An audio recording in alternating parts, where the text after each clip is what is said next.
No hidden clues, no suit and tie. It's all for you.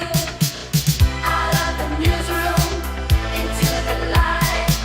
No suit and tie, it's feeling right. Unscripted moments, the host is scary. On Next News Network, we never vary.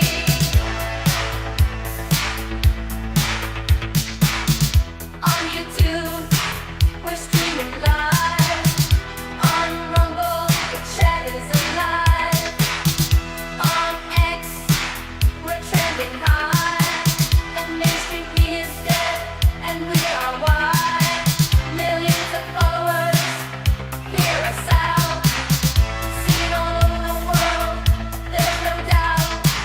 We are the future, shining bright. Join the raw feed every night. Out of the newsroom, into the light. No suit and tie, it's feeling right.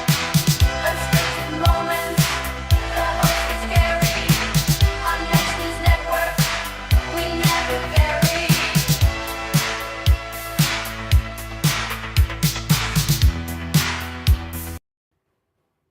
Welcome, Patriots, to the Raw Feed. I'm Gary Franchi, coming to you live from the heartland of America, where we don't just report the news, we dissect it with you in real time. And what sets us apart from every other show out there, we're reading your comments, your reactions, your thoughts as they flood in from millions watching worldwide on YouTube, plus our massive audiences on Rumble and X, and for the very first time on Facebook as well.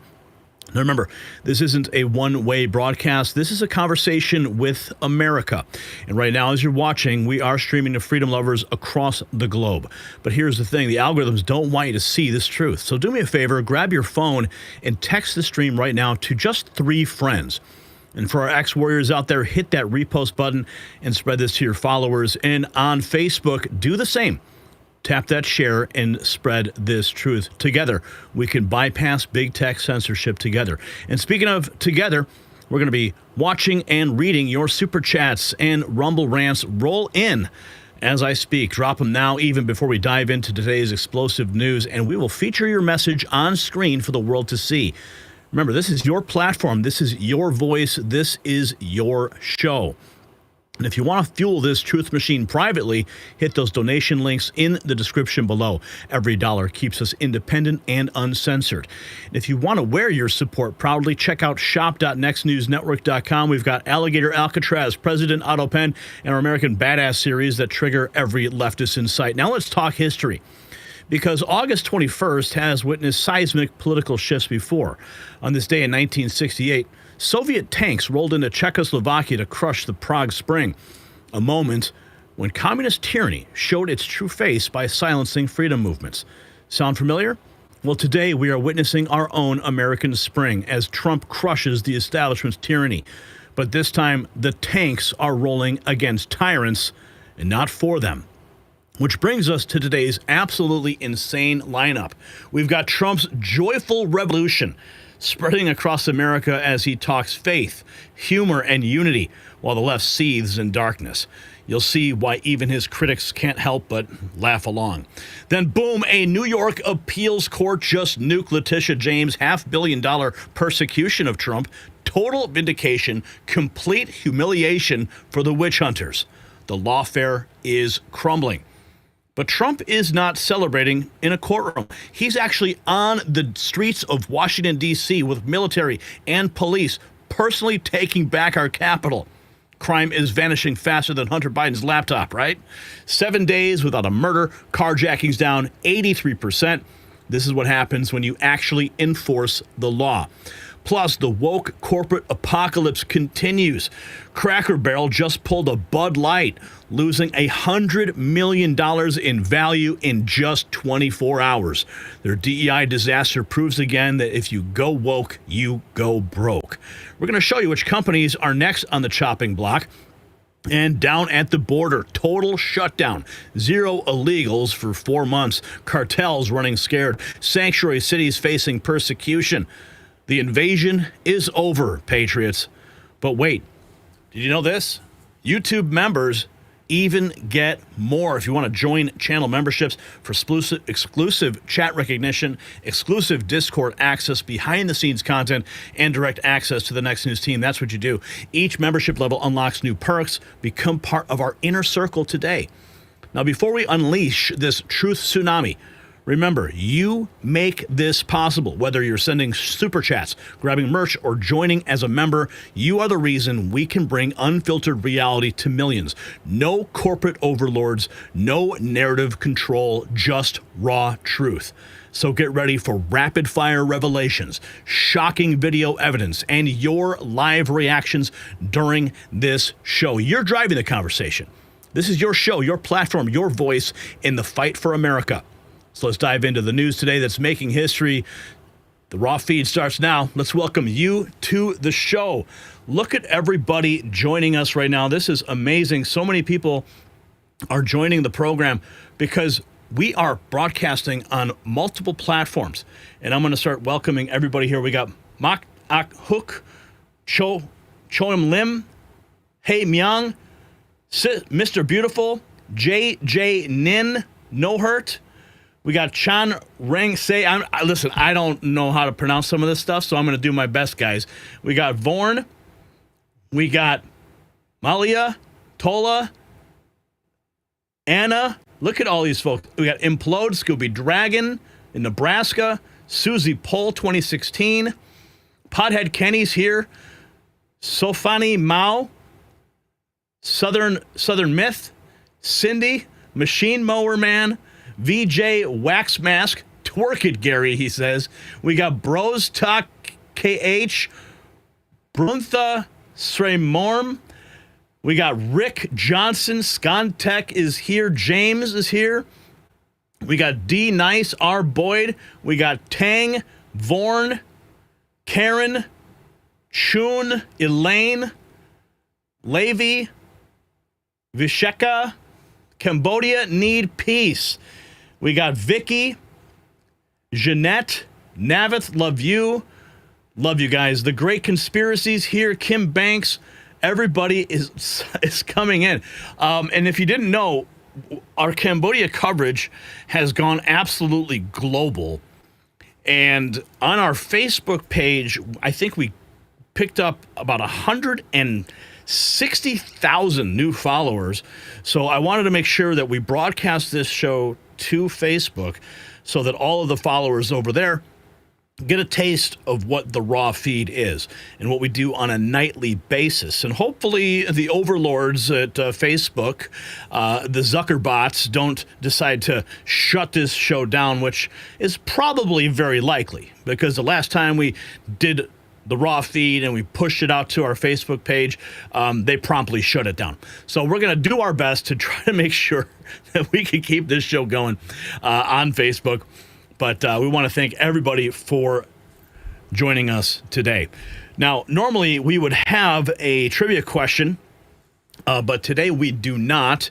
So as it were, we're going to jump right into our first topic, the unstoppable momentum of Donald J. Trump. Yes, Trump's joy offensive now defeating leftist doom.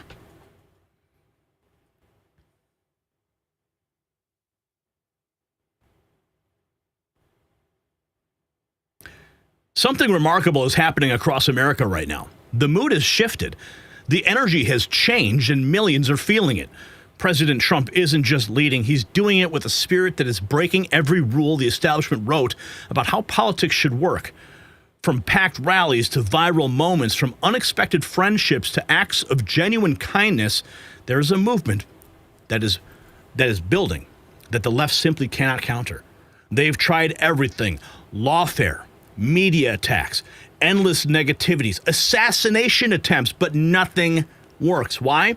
Because what is happening goes deeper than politics. It's about authenticity versus artificial, joy versus misery, faith versus cynicism. The evidence is everywhere and it's undeniable, so stay locked in. And while Trump is spreading optimism and faith across America, smart patriots are protecting their future with that same positive action. Now, you've worked hard, you've saved diligently, but here's what the establishment doesn't want you thinking about. How much of your wealth sits vulnerable in declining dollars? As Trump rebuilds America's strength, inflation keeps eating away at cash savings, and that's why Americans who believe in real value are turning to physical gold and silver, assets that hold strong through any storm. Noble Gold Investments helps you convert paper promises into real tangible wealth that you can hold. They're transparent, honest, no pressure, just like Trump's authentic approach to leadership. Whether you want coins or bars shipped home or stored securely, they make protecting your retirement simple. Take action like President Trump does. Visit nextnewsgold.com and secure your family's future today. The number on the screen, 877-646-5347. When you give them a call, tell them that Gary Franchi said hello. So much is happening. Yes, basically the left has lost again and Trump won again. Here is a sketch. And then they said, we've got you this time. They certainly didn't. President Trump is on fire. We've got so much to break down. Now, check this out. If you remember this, this is so funny. Juanita Broderick posting this. Trump is so genuine. It's great to see him happy. This is from January, but it gives you a picture of the heart of the man. It will be the greatest honor of my life to serve not once, but twice, or 3 times, or 4 times.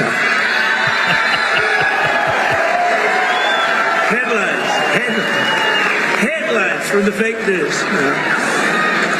Now it will be to serve twice.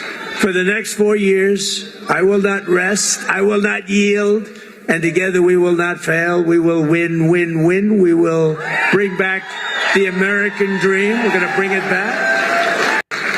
It will be. Now, of course, he makes a joke about running administration after administration, and the left is losing their mind over this whole thing because they're like, oh, he's going to run for a 3rd term and a 4th term. He's only trolling. President Trump is the master of the troll online. Remember, he said, we do a little trolling, right? And, of course, the left losing their mind over such remarks. Here's another great memory of President Trump. Remember when he was in the garbage truck? Joe Biden, how do you like my garbage truck? This truck is in honor of Kamala and Joe Biden. How do you like my... The guy's got a sense of humor, you have to admit, right? What about this? It's difficult not to find President Trump amusing. He's a blockbuster any day of the week. Good. I was the hunted, and now I'm the hunter. You better comply, because otherwise you're not getting any federal funding. See you in court. Every state, good, I'll see you in court. I look forward to that. That should be a real easy one. You don't have the cards right now. With us, you start having cards. And I like Canada very much, but we don't want to have Canada making our cars. We want to make our cars. Oh, it's a phone call. Do you mind? Hello? Okay, it's only a congressman.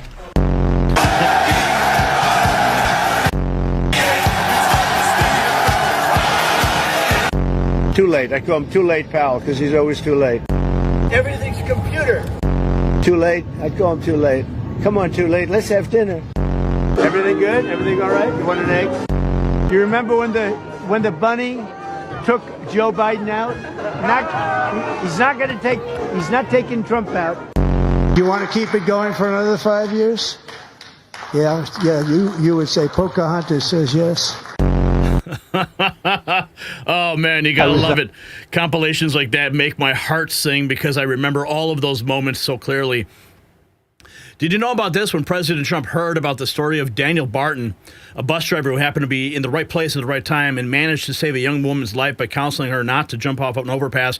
She was standing on back in 2013. He reached out and sent him a check for $10,000 as well as a letter in which he told him that he should be rewarded for his quick thinking. That is the heart of President Trump. Check this out. Donald Trump rewarding a bus driver named Daniel Barton. So beautiful to see. I think he's a great guy. I think he has an amazing heart.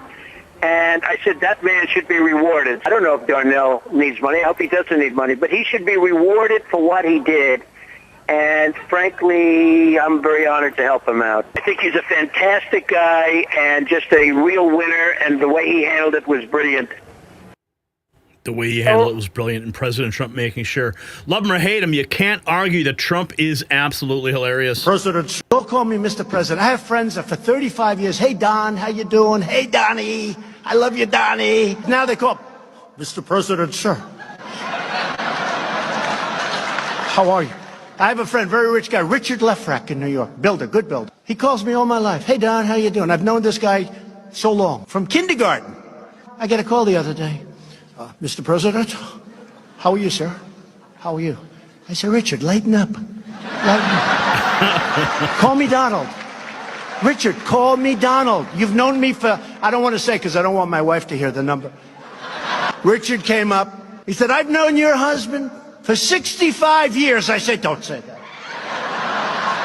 I say 20, 25, 30. Don't say 65 years. Call me Don. Okay, Don. Okay. He gets his breath. 2 minutes later, Mr. President. Don't call me. Oh, you got to love this guy. You got to love President Trump. This is the spirit that is running America right now. And of course, when it's even crazier when people like Bill Maher take to their own show, right? Joey Salas writes that Trump's riz is unmatched. He cured Bill Maher of his TDS. A crazy person does not live in the White House. But of course, that's what the left wants you to believe. That's what the left wants you to think. Even Bill Maher turning a leaf. And Charlie Kirk writes this: for his White House meeting with President Trump, Bill Maher brought a list of insults Trump had said about him over the years and handed it to him. What did Trump do?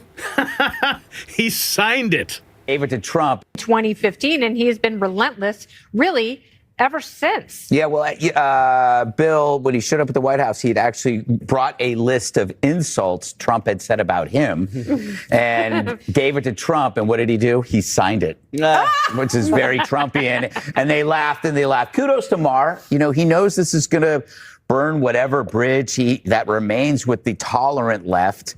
But he said full steam ahead. And you got to give credit to Kid Rock. You know, he went out on a limb, you know, as a bridge between two quarreling people that he happens to be friends with.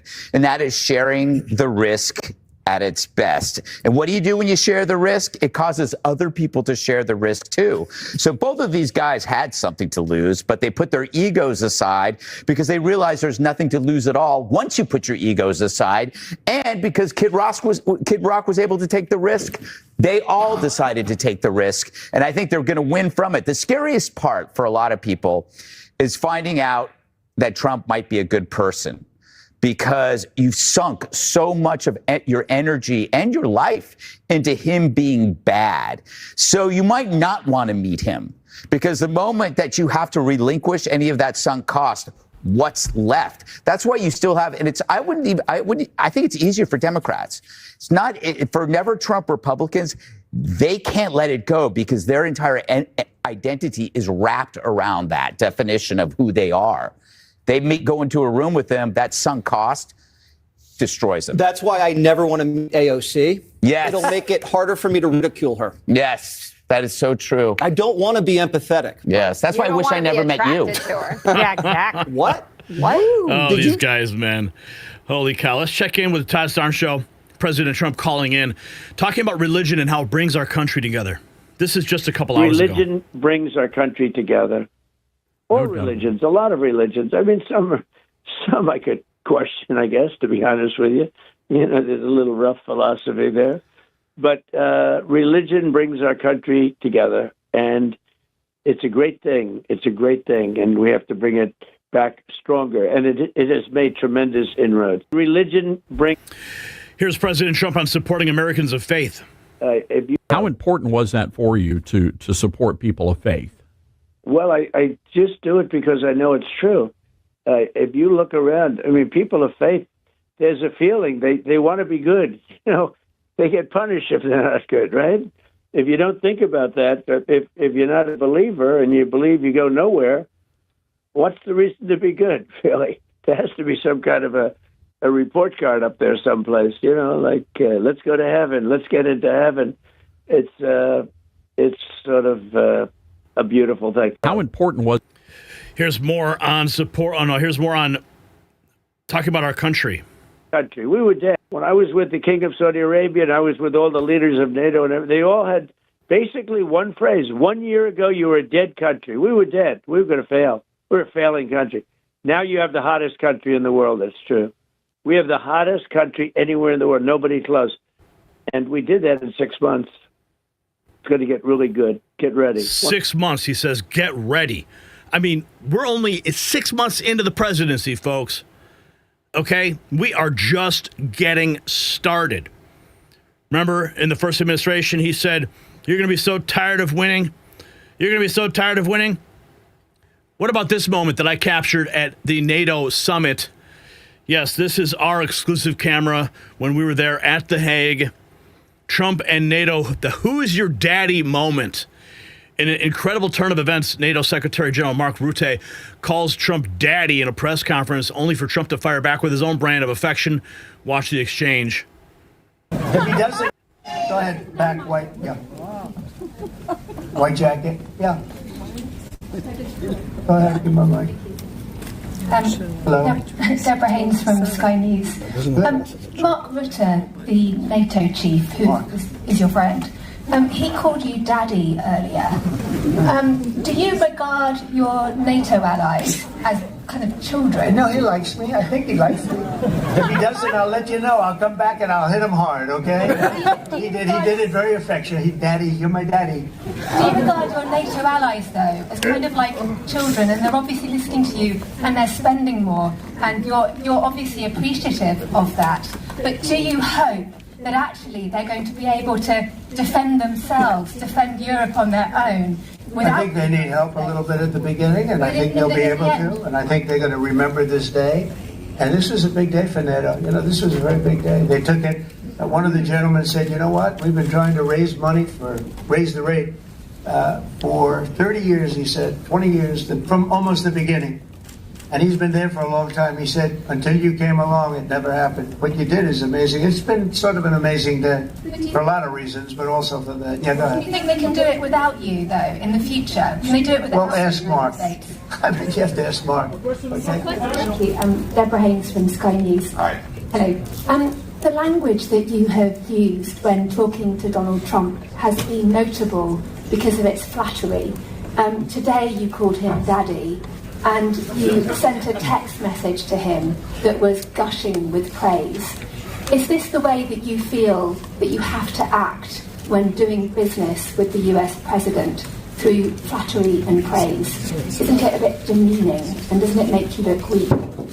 No, I don't think so. I think it's a bit of a question of taste, but I think he's a good friend, and when he is doing stuff which is forcing us to, for example, when it comes to making more investments.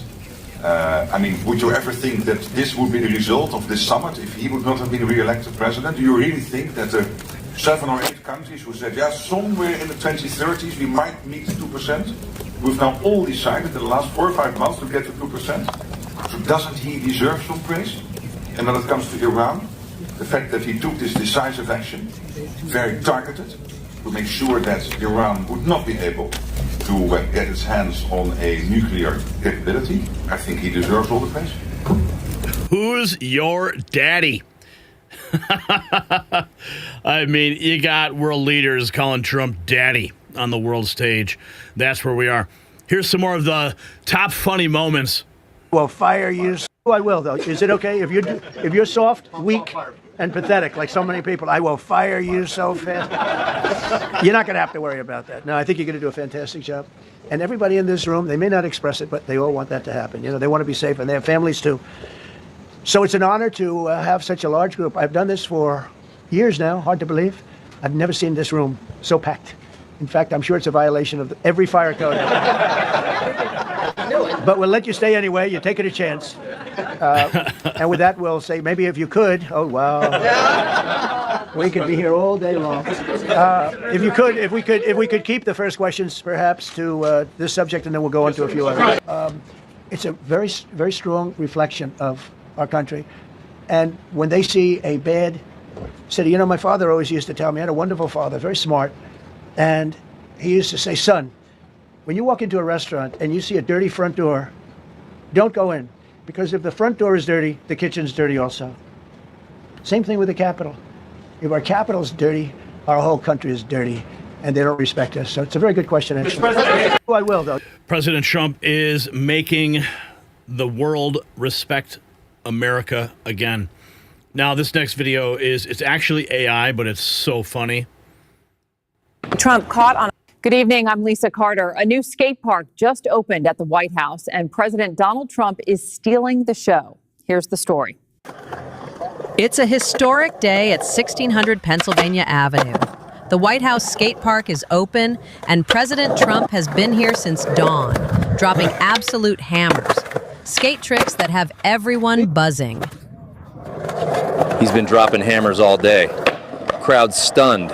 Guy hasn't missed a trick since sunrise. Trump caught on a hot mic today talking about the moment the 46th president showed up to skate the park today. Let's go to the audio.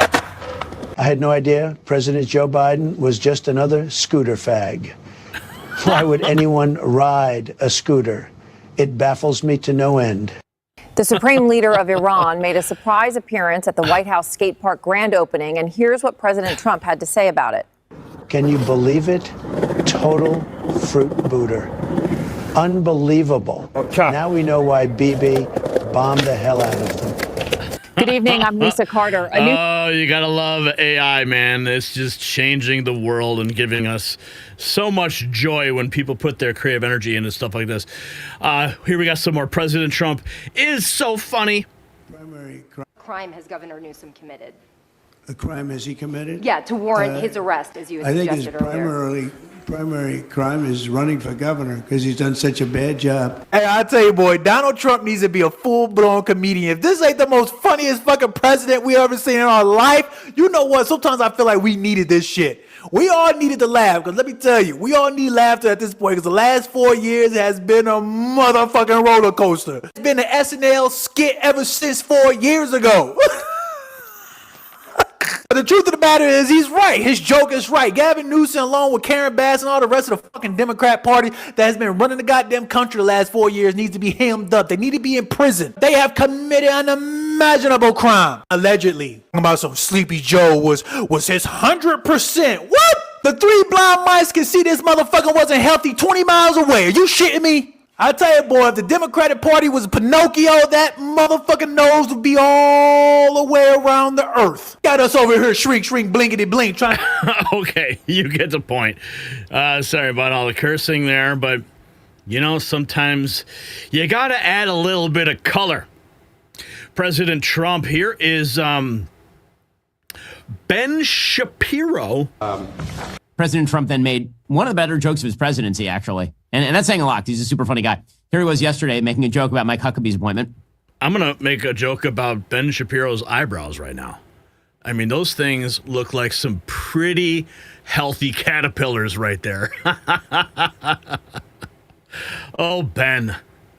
Maybe you should go wax those things. I don't know. And then we also have a transmittal letter to the president of Israel requesting that he accept Ambassador Huckabee's credentials. He's going to be fantastic. He's going to bring home the bacon. And even though bacon isn't too big it is yet. That's just the third letter. I had to clear that up. Oh, Ben Shapiro. Go wax those eyebrows, buddy. All right, let's see what else have we got going on here. Donald Trump always speaks his mind. You may not love what he says, but he will give it to you straight. Here's some more funny clips of President Trump. It's amazing. I mentioned food stamps, and that guy who's seriously overweight went crazy. He went crazy. Amazing. This is a tough business to run for president. I know. You're a tough guy, Jeb. And we need to have a leader that is principled. You're never going to be president of the United States by insulting your way to the presidency. Let's see. I'm at 42 and you're at 3. So far I'm doing better. Doesn't matter. So far I'm doing better. You know, you started off over here, Jeb. You're moving over further and further. Pretty soon you're going to be off the end. This doesn't do a thing to solve the problem. One at a time. It sounds more. Go ahead. Hopefully. Who will ever forget the please clap Jeb moment? Man, President Trump just destroyed everybody during those primaries. It was absolutely fascinating to cover all that. I'll never forget. They are a great movement, and there's never been anything like this in the United States. And the only way they figure they can slow it down is to come up with people that are willing to say, oh, I was with Donald Trump in 1980. I was sitting with him on an airplane. And he went after me on the plane. Yeah, I'm going to go after. Believe me, she would not be my first choice, that I can tell you. Man. You don't know. That would not be my first choice. When you said in that video that Ms. Leeds would not be your first choice, you were referring to her physical looks, correct? I look at her, I hear what she says, whatever. You wouldn't be a choice of mine either.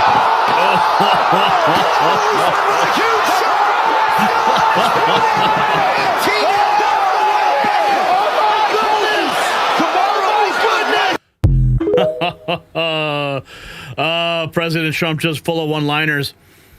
Here we have F the haters. This is the type of man President Trump is. He's having a rally. Most memorable time you've ever had with Trump? When he called me up and apologized to me. For what? This is in 2018.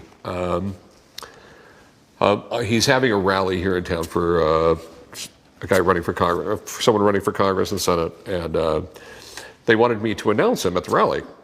So I show up with my son Jake and my daughter Serena. White House staff, hey Rick, how's it going? Like, come on this way.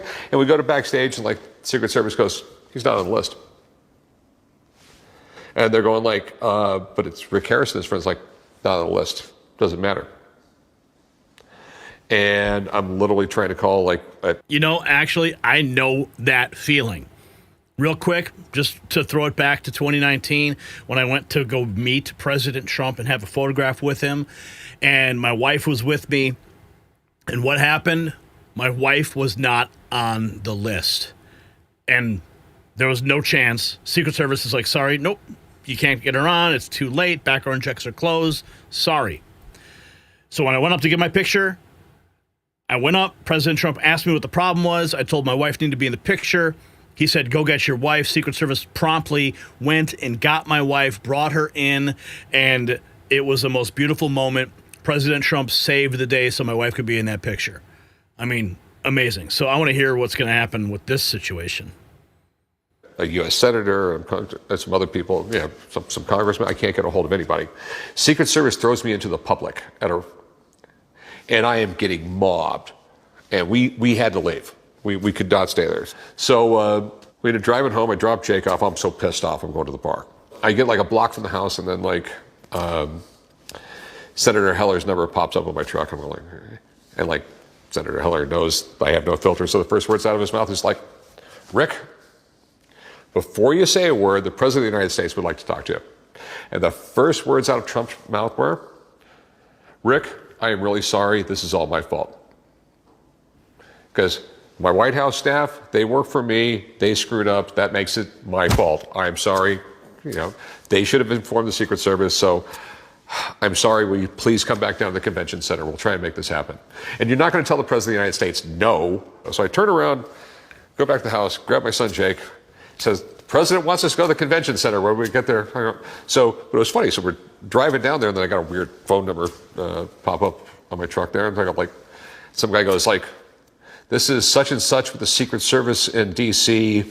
I have the Secret Service guy at Vegas on location. We have the Las Vegas Metropolitan Police undersheriff, and all these people are on the phone. The big guy says, get you to the convention center. Where are you at? What are you driving? I'm saying, when I'm driving a gray Raptor, I'm going down Desert Ed right now. He goes like, where are you at? I'm going like, I'm right at Durango.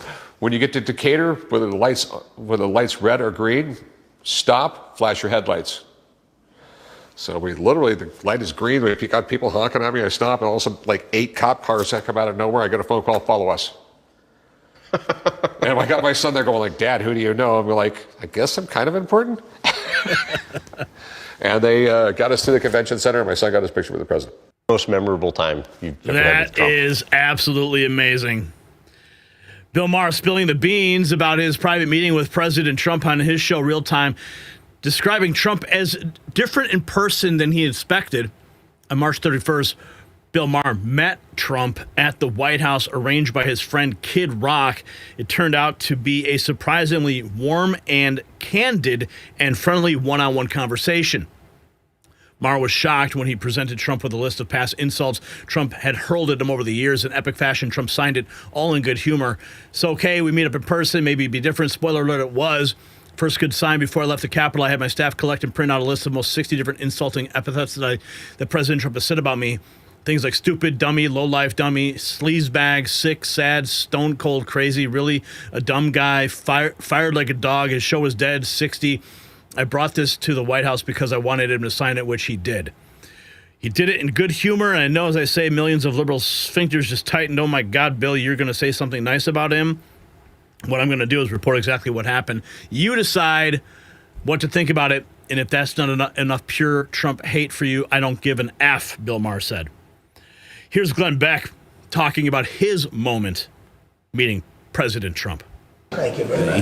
There was no difference in the Donald Trump that you saw in the interview than I saw giving me a tour of the White House yesterday. Thank you. Thank you very much. He gave me a tour of the White House, and we went up to the executive residence, and we do the tour of the Lincoln bedroom, and then he takes us to places that you don't go to, and he was showing us stuff, and he was, at the end of this section, we come down the stairs from the executive residence, and on the table there at the bottom of the stairs were two pieces of paper, one for my wife and one for me, that we had to sign. And I said, what is this? And they said, the president doesn't want anything other than the Lincoln bedroom, any of your conversations shared. And I was devastated, because that was the thing I was most excited to share with the audience, because it shows who he is. It shows he's a remarkable man. And I sat there and I had to sign it. And I sat there and I just wanted to say, why? Why? This is the side of you that people should know about. And I can't say anything about it.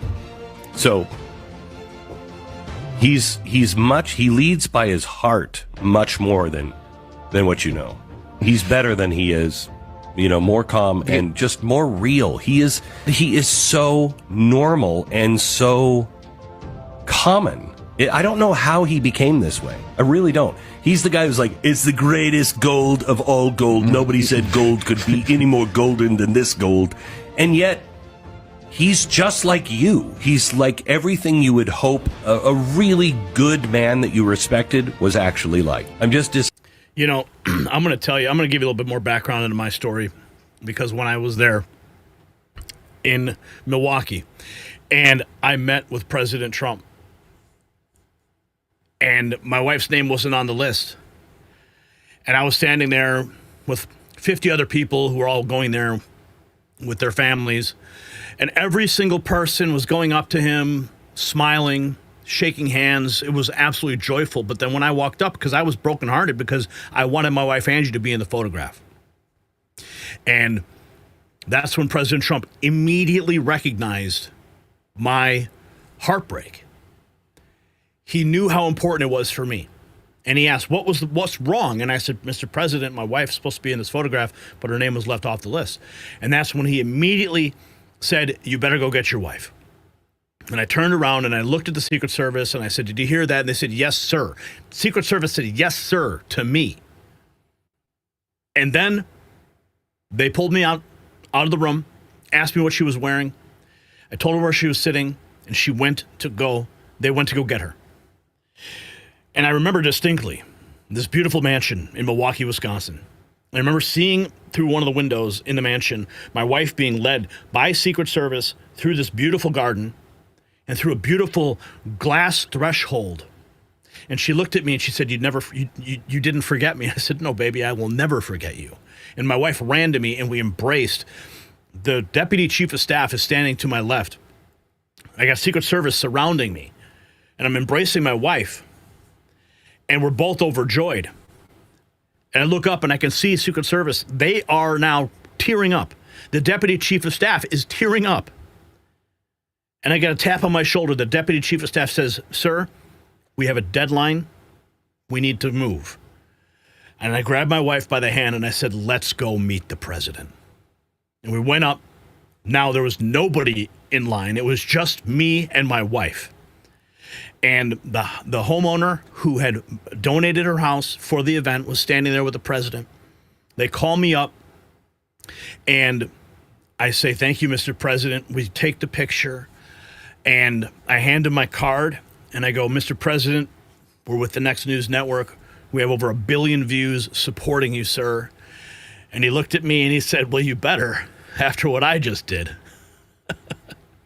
And I said, "Thank you, Mr. President." It was a beautiful moment. He was, of course, in jest. He was stating that.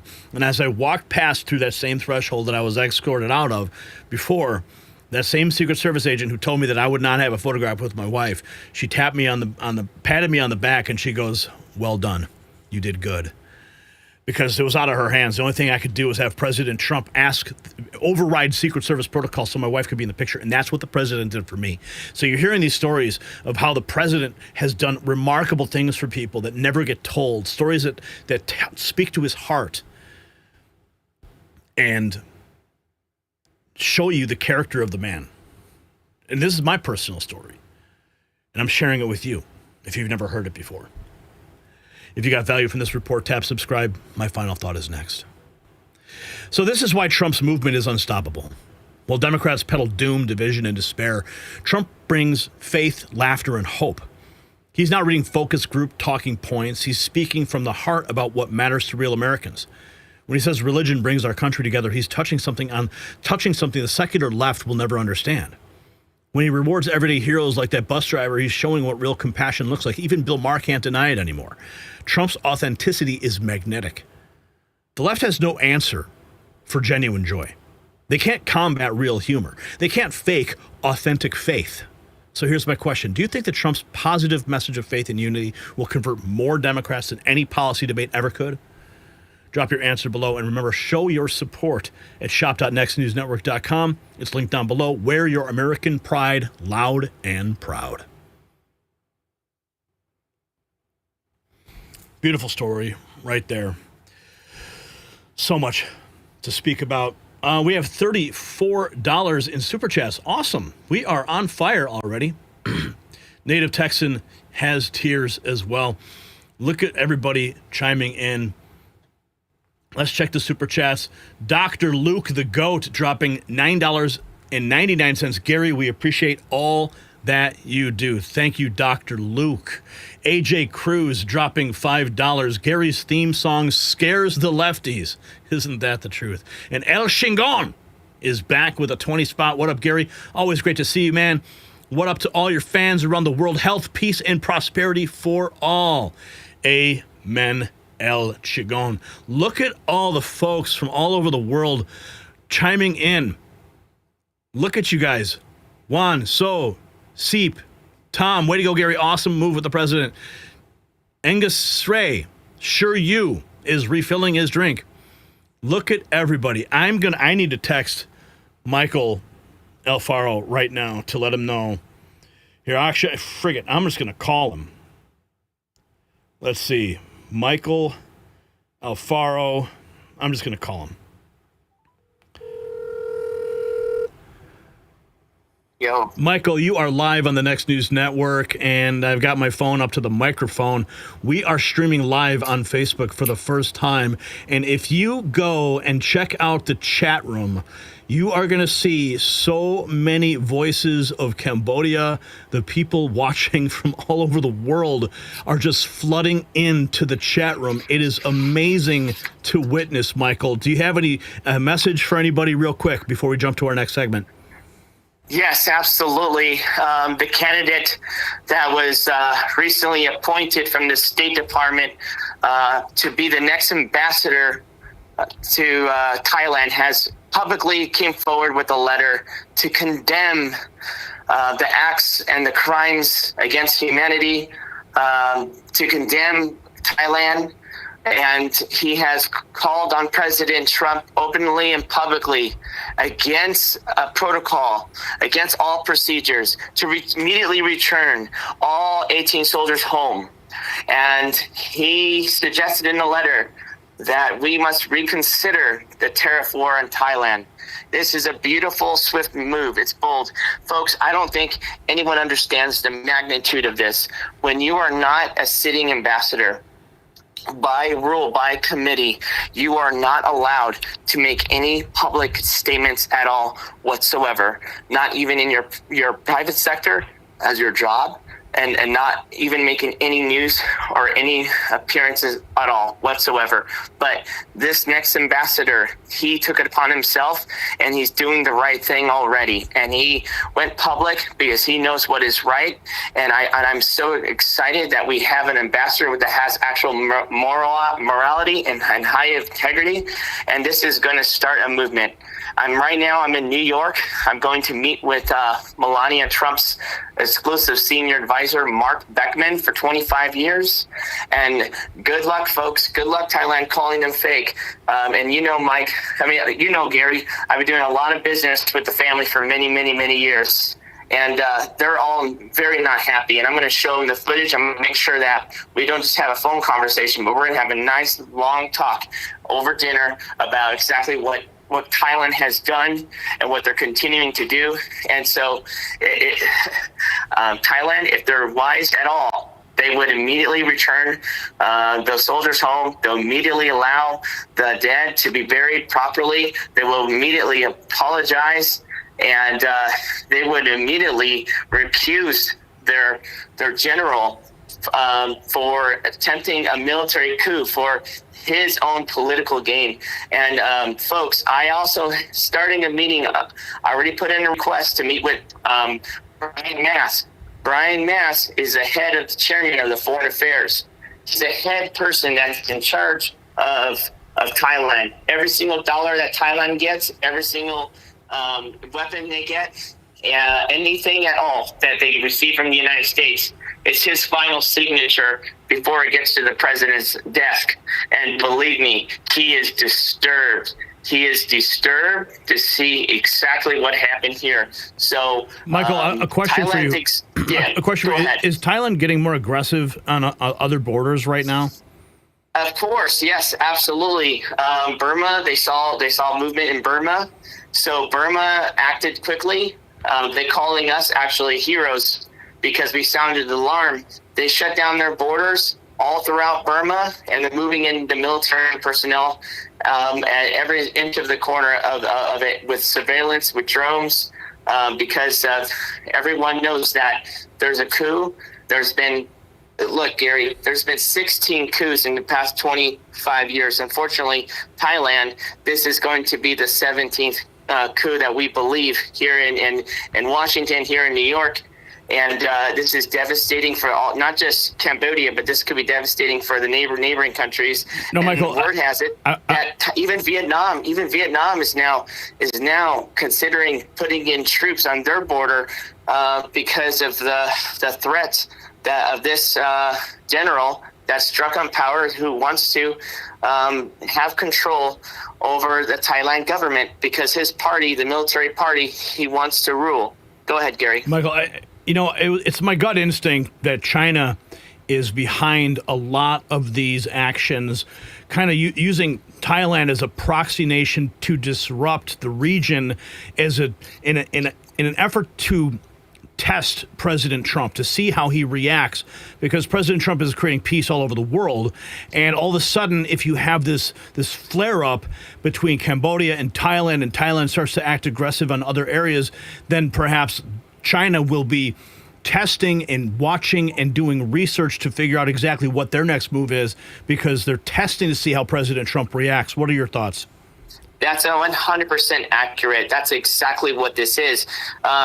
General Boon Sen, from Thailand, he just publicly announced, he said that we're no longer buying any military warcraft or weaponry from the United States. We're going to be buying all of our weapons from Europe and from Sweden. All of our military crafts is going to be from Sweden, no longer from the United States. He went out and publicly praised the Chinese warships He said they're better than America. They're the best he's ever seen, the best the best line of products and services that they can offer for Thailand. And so he hasn't confirmed or denied, but he said that he is likely to purchase all Chinese submarines moving forward. Well, a lot of that technology is all stolen from American contractors anyway. Right, but here's the thing: Thailand has always been an ally, and Thailand it hosts. You know, we have our CIA, all of our FBI, all of our headquarters is out. Our largest operation for CIA is out of Thailand, and this causes severe problems if China is successful with this coup, with this military party.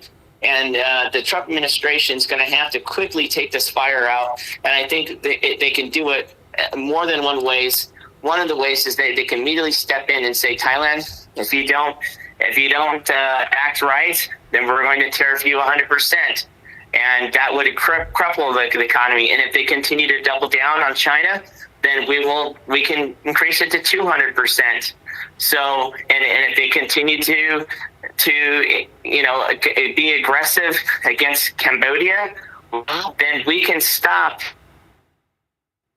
buying them artillery shells because it's 5% engineered in the United States, including where they get all their weaponry. And believe me, when President Trump puts them on notice, all the countries are going to, again, not just stop supplying them with weaponry, but they're going to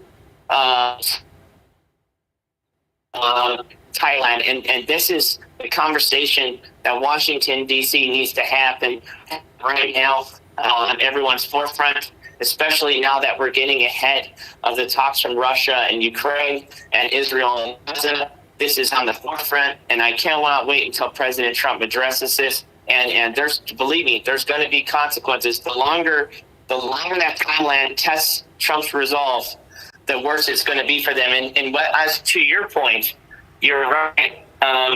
China is definitely watching. China is testing Trump's resolve because if we're slow to respond to this crisis, then that means we're going to be slow to respond to Thailand. If there's a war that breaks out in the Southeast Asians and we can no longer rely on our number one ally out of all the Southeast Asian countries and Thailand as a military base to counter and to protect Taiwan, if this relationship falls apart, then Taiwan will, in fact, I guarantee, will be invaded within a year.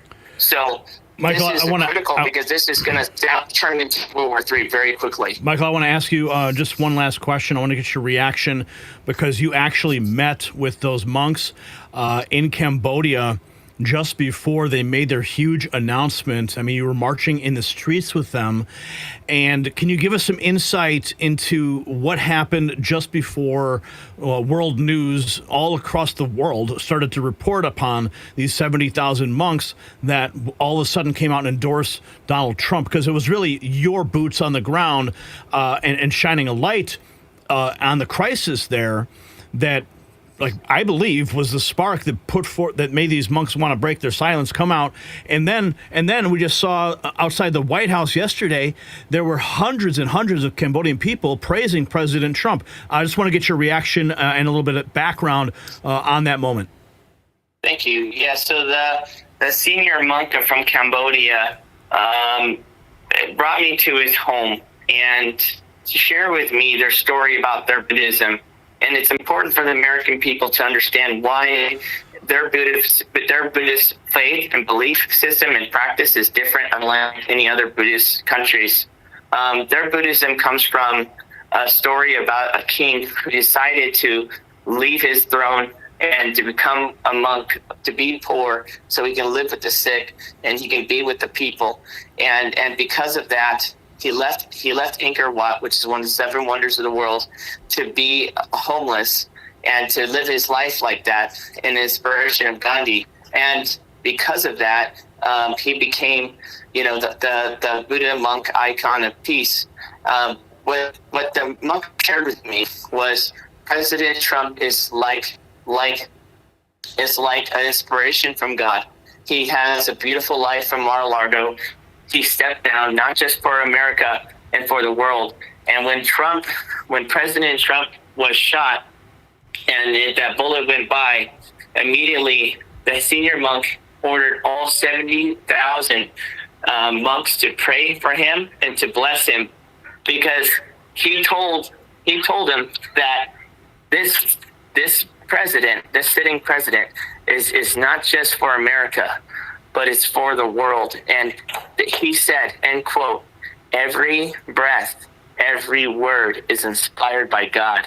And we are living in times where we can see an actual leader and what he looks like. So, because by every word, every move he does, it's inspired by God. And I told him, I said, it's an honor that as an American, that our president, the leader of the free world, can have such a great impact, not just, on America, but the world. And I'm very thankful for it. Michael, thank you for your work. I'm going to keep tracking it. It's great to know you. Great to call you a friend. And just keep up the good work and keep us posted, okay? Yes, thank you for having me, Gary. Thank you all. I'm going, thank you, and Cambodian. Thank you. All right. Michael Alfaro, everybody. The man who has single-handedly stepped forward and effected real change in that nation of Cambodia. Okay, we're going to get to our next topic. I just needed Michael to hear what was going on, because all the people are watching, and it's amazing. And as this is happening, we had a super chat come in from Bessie, $9.99. Thank you, Gary, for your great reporting. Thank you, Bessie, for your support of the program. And Outdoor Janitor dropping $1.99. No comment necessary, just wanting to give. Thank you, sir. All right, we're going to move into our next topic of the evening here, because we got some more great news to report that has just changed everything today.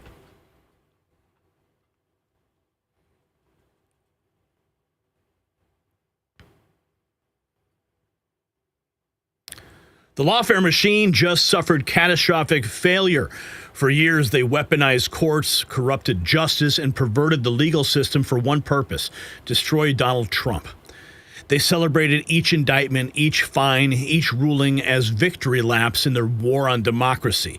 Letitia James made it her personal mission, her campaign promise, her obsession. She thought she had him with that massive judgment, nearly $500 million designed to bankrupt and humiliate. But something just happened that changes everything. The courts are speaking, and the law is winning, and the persecutors are becoming the persecuted. What you're about to see isn't just a legal ruling. It's the collapse of an entire strategy. So keep on watching. And as we age, our collagen's production declines, leading to visible signs like wrinkles and sagging skin. By our 40s, collagen levels drop significantly, another 1% yearly. Collagen makes up a third of our skin's protein, giving it structure and strength. That's why I've relied on Ageless Multi-Collagen for years. 5 key collagen types from 4 premium sources, perfectly blended into hydrolyzed peptides that your body absorbs faster. No clumping, odor, or unpleasant taste. Every order helps feed hungry children through NoKidHungry.org. Non-GMO, no artificial additives. Visit healthwithgary.com for 51% off today. You'll find it linked down below. And we thank them for sponsoring this program. So the big breaking news that has just come in today: a New York appellate court has thrown out the $500 million fine against President Trump. South Carolina AG Alan Wilson led 14 other states in filing an amicus brief in Trump's defense, calling it a blatant abuse of power and weaponization of the justice system. Here is the news release. South Carolina Attorney General Alan Wilson declares victory as Trump's $500 million fine thrown out by New York appellate court. This is huge news. President Trump, of course, writing a long post on Truth Social today. That is a huge post. We're going to get into that a little bit more. But CNN's CNN's senior legal analyst Ellie Honig describes the New York Appeals Court decision to avoid nearly $500 million in penalties against the Trump organization as a huge win and a stinging rebuke to the Attorney General Letitia James. Well, I'm not, Wolf. I have been skeptical of the Attorney General's case for a long time. I'm on record saying that. This is a huge win for Donald Trump, any way you cut it, and this is a stinging rebuke to the Attorney General, Letitia James. The finding here, it's a very long, complicated ruling, but the bottom line is, while the finding of liability against Donald Trump can stand, for now at least, the damages award, which started at $350 million with interest, gets up close to $500 million, that is thrown out.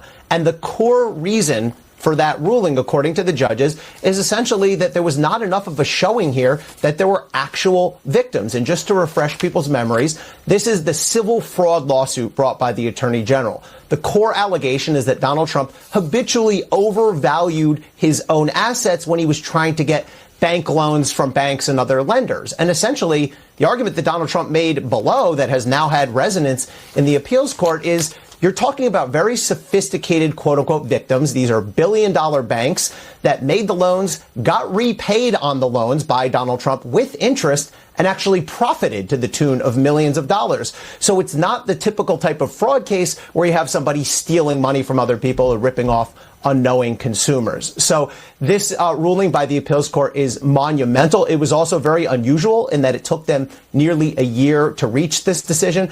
As Caitlin Polance just said, the next step is going to be to go up to the highest court in the state, the Court of Appeals in New York State.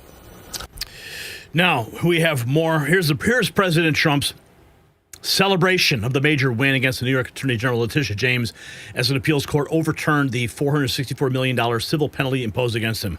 This is a long one, all right? I have not read it yet, but I'm going to do my best to try to get through it, all right? So just bear with me.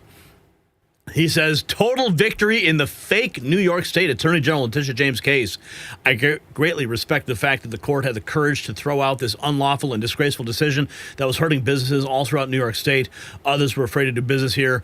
The amount, including interest and penalties, was over $550 million, was a political witch hunt in a business sense.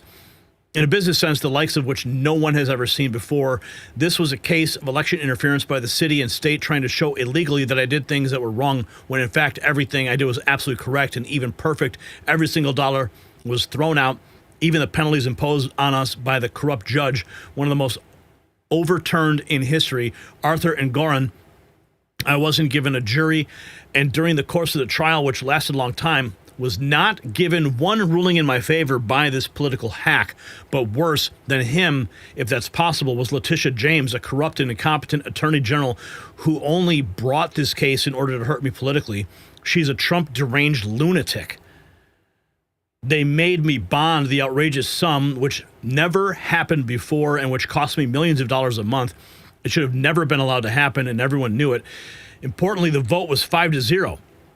I'm so honored by Justice David Friedman's great words of wisdom, which should be read by everyone. I would also like to thank the court for having the courage to make this decision, which is already going down as one of the worst business persecutions in the history of our country. Sadly, there are other cases against me that are equally disgraceful, including those headed up by corrupt judges like Juan Merchan, whose daughter collected millions of dollars in fees from crooked Joe Biden and Kamala Harris, while her father shockingly refused to recuse himself from a vicious and corrupt trial, which is also under appeal.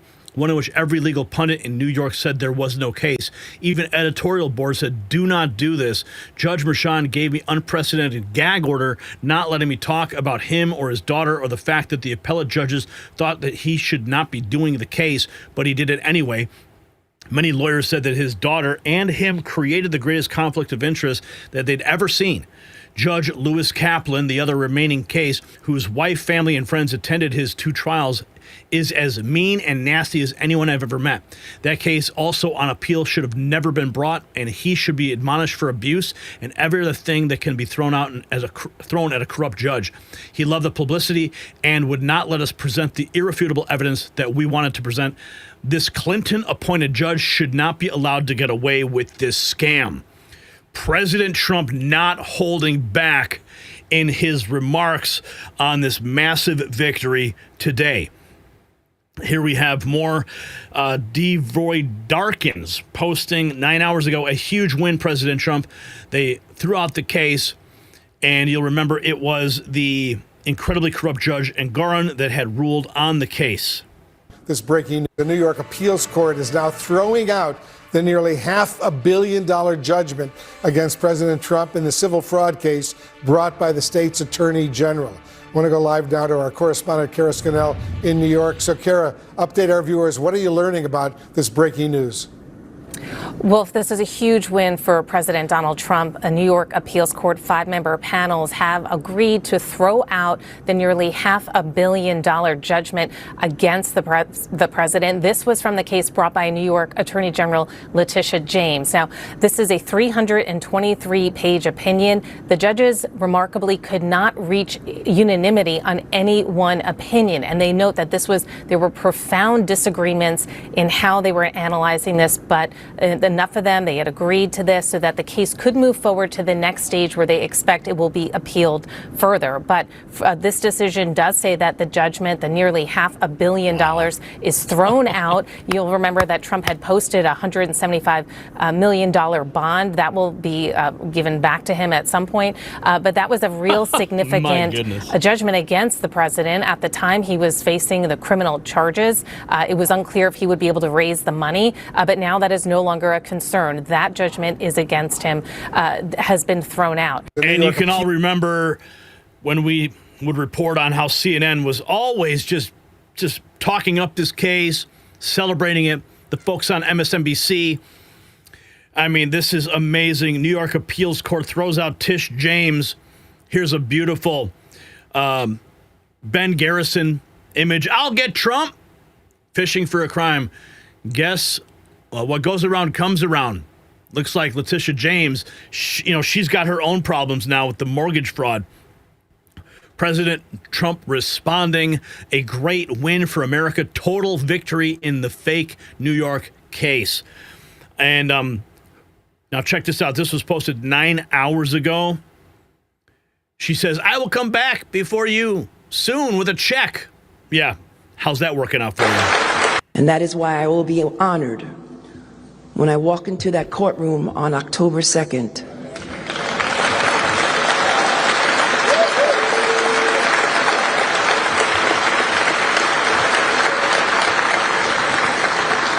Well, my role is civil.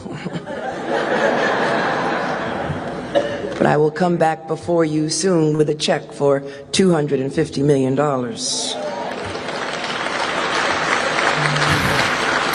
Yeah. That didn't age very well, did it? Let's keep going here. Eric Trump posting this. He is happy. He's posting these pictures. Breaking Trump's massive $500 million civil fraud fine against Tish James. In Tish James' case, thrown out by New York Appeals Court. Here is an official New York Post posting. Stephen Chung weighing in on this. Let's listen. Letitia James, we're just getting some new reaction in from the White House right now. If we can pull this up, this is from Trump spokesman Stephen Chung saying, quote, Letitia James' political crusade against President Trump, which is barred by the statute of limitations, and where she ludicrously valued Mar-a-Lago and Palm Beach, Florida, as worth a paltry $18 million, as well as committed a ton of other fatal errors, is just another failed skirmish in the discredited lawfare campaign against President Trump, his family, and his business that other Democrat prosecutors are dropping left and right. We're just getting some new reaction. Stephen Chung weighing in directly from the White House today. MJ Truth Ultra says, smile to that, you fat ass. President Trump has once again been vindicated. New York Appeals Court throws out the $500 million penalty he received in the case.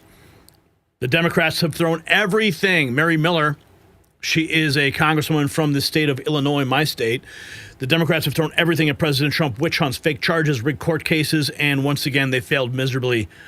The wins keep coming. $500 million. Fox News alert, a New York appeals court just this morning has thrown out President Donald Trump's massive civil fraud penalty. The decision from a 5-panel group in New York's appellate division changed the original decision that stood to cost Trump over $500 million. One appeals judge calling the lower court's penalty an excessive fine that violates the 8th Amendment of the United States Constitution. You might remember that New York Attorney General Letitia James' office says despite this decision, they will not be dropping the case. Fox News alert, a New York appeals court justice. Beautiful music to my ears. We all knew it was a fake trial. Here is the official statement from the Supreme Court of the State of New York Appellate Division. Here it is. Bye-bye, Letitia James. Bye, Letitia. It's over. Which directs the defendants to pay nearly $500 million, is thrown out. Victory after victory.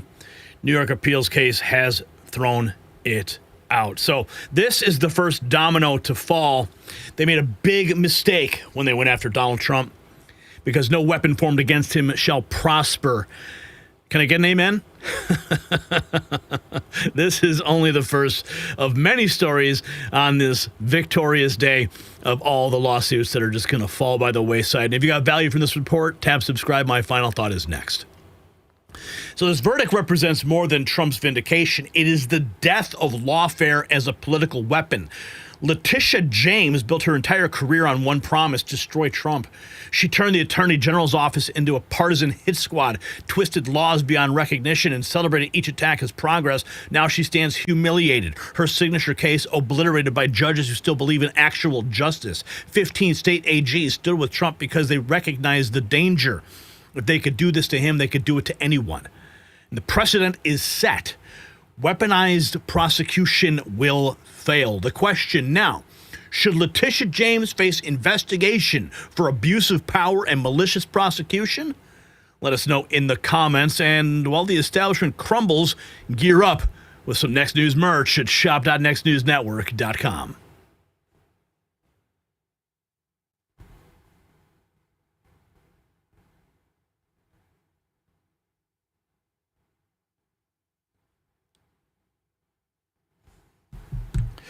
All right. Beautiful story right there. Beautiful story, but we ain't done yet. Don't go anywhere, because you are watching the Raw feed live. We are on YouTube, Facebook, Rumble, and X. The numbers are explosive tonight. First time broadcasting on Facebook to all of our new followers over there. Great to have you here. Everybody watching from all over the world. But we have to jump into Washington, D.C. right now, because great things are happening. President Trump on patrol.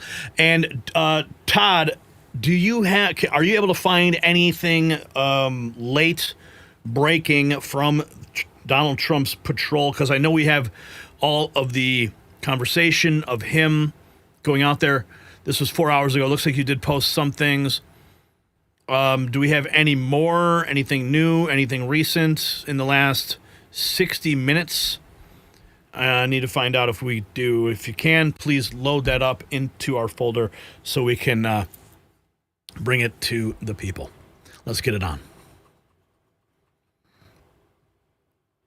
What's happening in Washington, D.C. right now defies everything they told you was possible. For years, we heard that crime was too complex to solve, that violence was just a part of city life, and law and order was just some outdated concept. That the experts had excuses, they had theories, committees, but no solutions. And then President Trump did something no politician has done in decades. He didn't just talk about fixing crime. He actually showed up on the streets to do it himself. Military, police, and the commander-in-chief working as one unit. The results?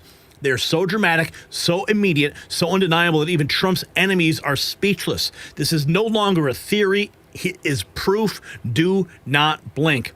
Now, protecting your skin from aging isn't vanity, it's health. Collagen loss accelerates every year, breaking down your skin's foundation from within. Ageless multi-collagen delivers exactly what your body needs. 5 collagen types scientifically blended for maximum absorption.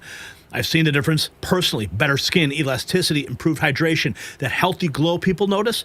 The hydrolyzed peptides mean no mixing hassles, no weird taste, just results. Plus, your purchase feeds hungry kids through nokidhungry.org. It's non-GMO, hormone-free, clean nutrition. Don't wait. For more wrinkles, get 51% off at healthwithgary.com. Right now, your future self will thank you. Now, the memes are fast and furious right now, especially this one. We do a little patrolling. It's called We Do a Little Patrolling. We do a little patrolling. And here's President Trump just a couple hours ago. You people are winners, and I think it's an honor to be with you. Here's President Trump on patrol. To be with you. You people are winners, and I just think it's such an honor to be with you. And we're going to make Washington, D.C. great again. We're making our country great again. The country is very close to being great. When they say it's the hottest country in the world, they mean it. And this Capitol is right now, after 4 days, 5 days, it's at a level that you haven't seen in a long time, and it's all because of you. So I want to thank you all very much. It's an honor to be with you, and we'll always be with you. We're going to be with you for as long as I'm around. You're going to be treated as nobody more important, and thank you all very much for being here. Thank you. Thank you very much. Doug, would you like to say something? Thank you, everybody. President Trump, baby. Here is the U.S. Attorney Jeanine Pirro. The street. I just want to say thank you to all of you. Every night when you hit the street, you make a difference, not just for us, but for everyone in the district. They are grateful for what you do. They are thankful. And I am making sure that we back the blue to the hilt. Every arrest you make, we're going to the longest way to make sure that we charge in those cases. So God bless you and thank you for what you do. You're making a difference. And Mr. President, without you, no one would even have tried. So thank you. President Trump making a difference in Washington, D.C. Who had this? Caroline Levitt said, President Trump will always back the blue. Margot Martin, check this video footage out. This is a healthy, attractive-looking group. President Trump thanking federal and local law enforcement for making D.C. safe again. And it's a healthy, attractive-looking group of people. Well, I just want to thank everybody very much for being here. I wanted to do this. We've had some incredible results. The results have come out, and it's like a different place. It's like a different city. It's the capital. It's going to be the best in the world. We're going to do what you're doing with law enforcement, and very importantly also, we're going to physically do it. We're going back to Congress for some money, and we're going to redo a lot of the pavement, a lot of the medians, a lot of the graffiti's all coming off real fast. It's going to come down real fast. We're working with Clark Construction. They're one of the big ones. They're the biggest here. It's a healthy, attractive-looking group of people. When was the last time you ever saw a president go out on the street? Oh, my goodness.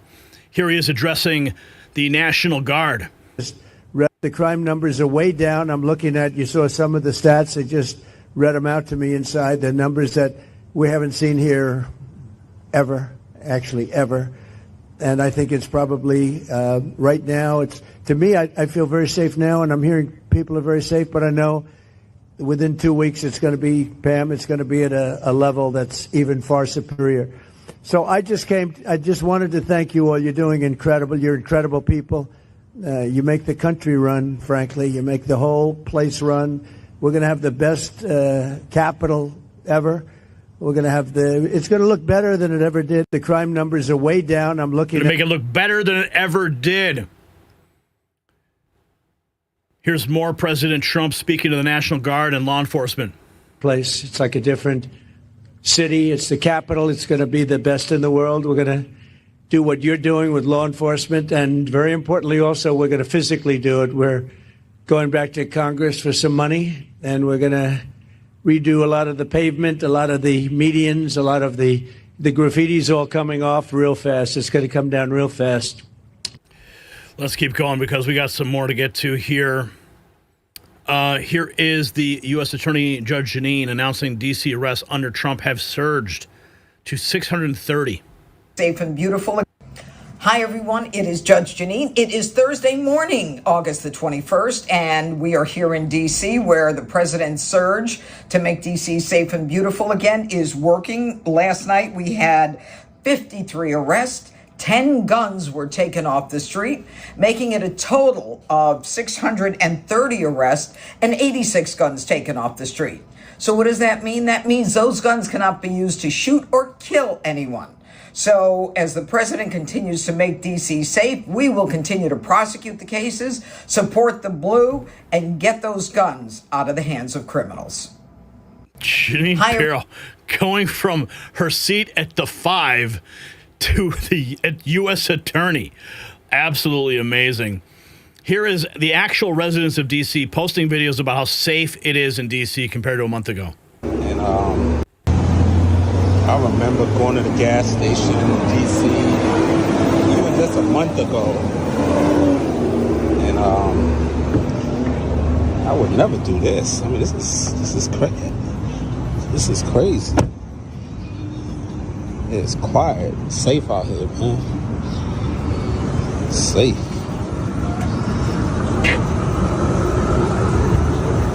I remember a few months ago, my brother had his door open. Somebody carjacked him right here in Northeast, right up the street, actually. Got carjacked, my SUV got taken. Look, y'all hear the helicopters out here? Oh yeah, we got the helicopters out here. Like, yeah. DC is safe. DC is safe, and everybody sees it. Everybody feels it. Abigail Jackson posting, President Trump is making D.C. safe again. This is a post from Rapid Response 47. D.C. Dramatic reductions in crime. Rolled into Washington. When the National Guard hit the ground in Washington last week, that city's crime fight went into overdrive. And now we're seeing the impact and the dramatic reductions in crime. When the National Guard rolled into Washington last week, the locals seemed skeptical. The crime is minimal here. There's not really a lot of crime here. It looks like window dressing to me. But with the Guard on the ground, crime is on the decline. For the first time in a long time, D.C. has gone 7 days without a homicide. And that's not all. Carjackings are down 83%. Robberies are down 46%. Car thefts down 21%. And overall violent crime is down 22%. When you have these kind of numbers going down, it basically says this is a success, and that means people feel safer. Like many big cities, Washington's police department is critically short-staffed. People who don't feel safe aren't free. Sergeant Betsy Smith with the National Police Association says it is ripe for federal help. More police generally equals less crime. When the National Guard hit the ground in Washington last week, that city's Let's keep going here. So much to celebrate. President Trump. We do a little patrolling. Look at this. Someone made this picture of President Trump as a police officer. Just in, President Trump expected to go on patrol in D.C. tonight. Let's go. Check this out. National Guard troops interacting with teens in D.C. and even letting them check out the Humvees. Liberals hate this.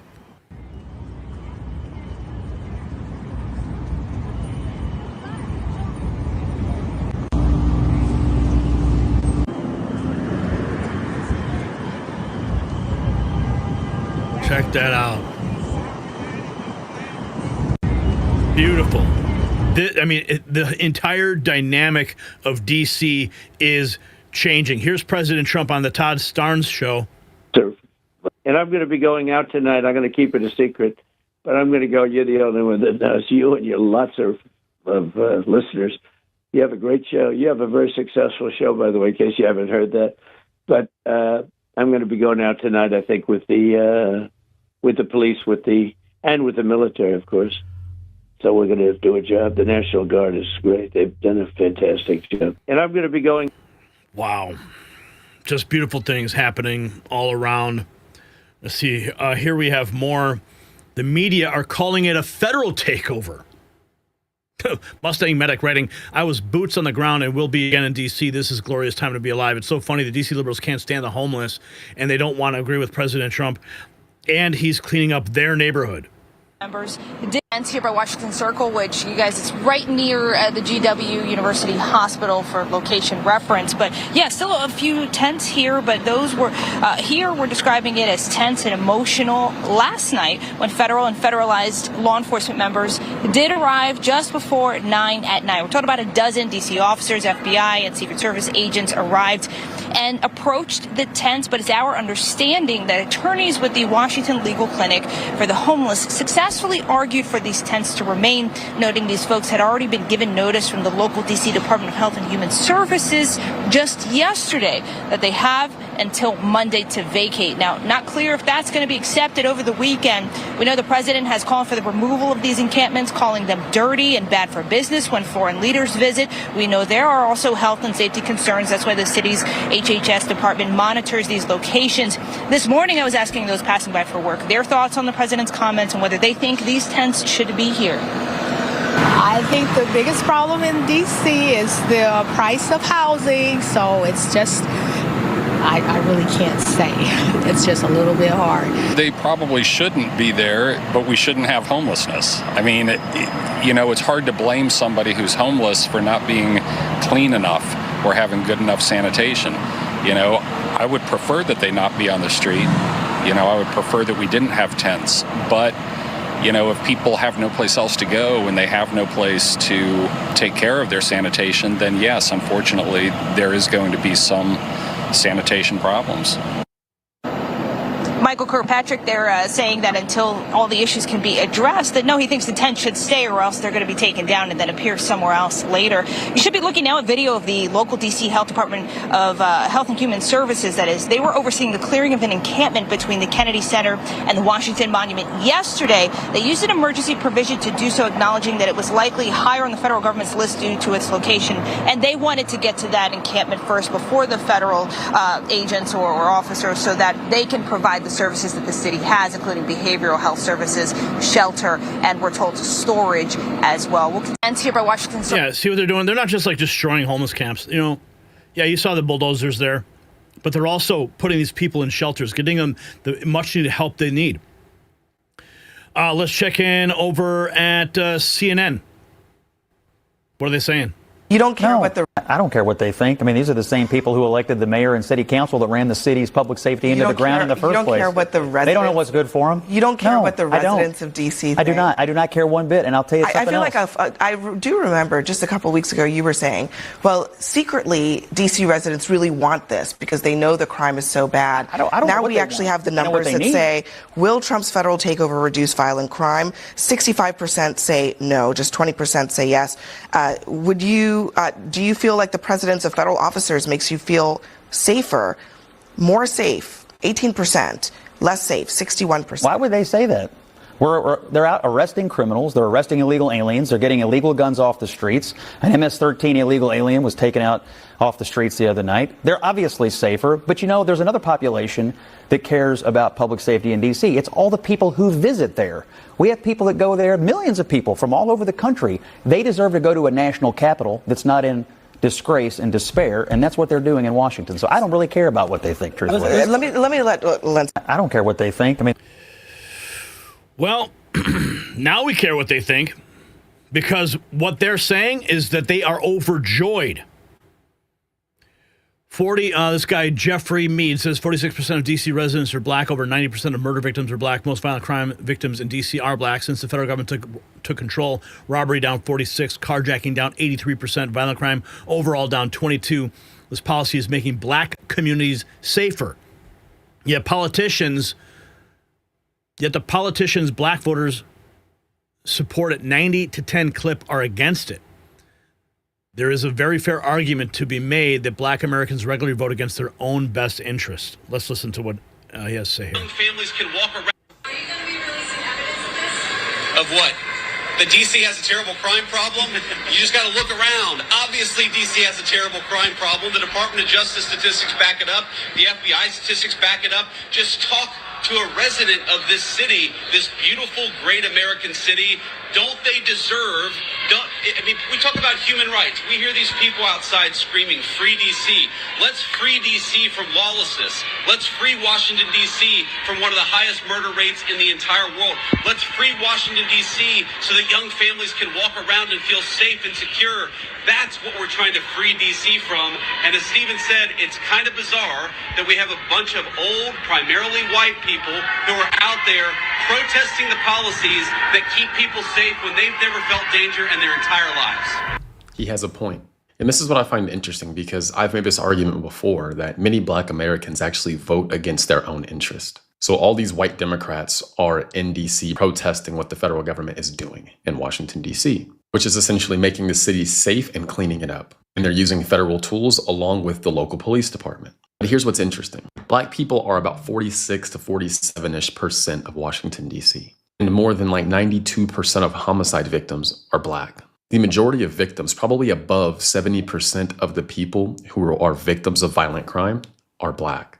And from the D.C. Police Union, we know that violent crime is down 22% over the past 7 days. Robbery down almost 50% and carjacking down over 80%. The federal government doing this and operating there has quite literally made D.C. safer for Black Americans. When communities are safer for a longer period of times, this gives more stability and allows more economic growth and development. And I find it interesting because all the Democrats and all the left-leaning people who care or who claim that they care so much about Black people are quite literally fighting policies that are making Black people more safe. Less Black people are now victims of crimes in D.C. due to what the federal government is doing. I don't feel like I need to say this, but that is helping Black people. And this is what I mean by Black Americans regularly vote against our own best interest.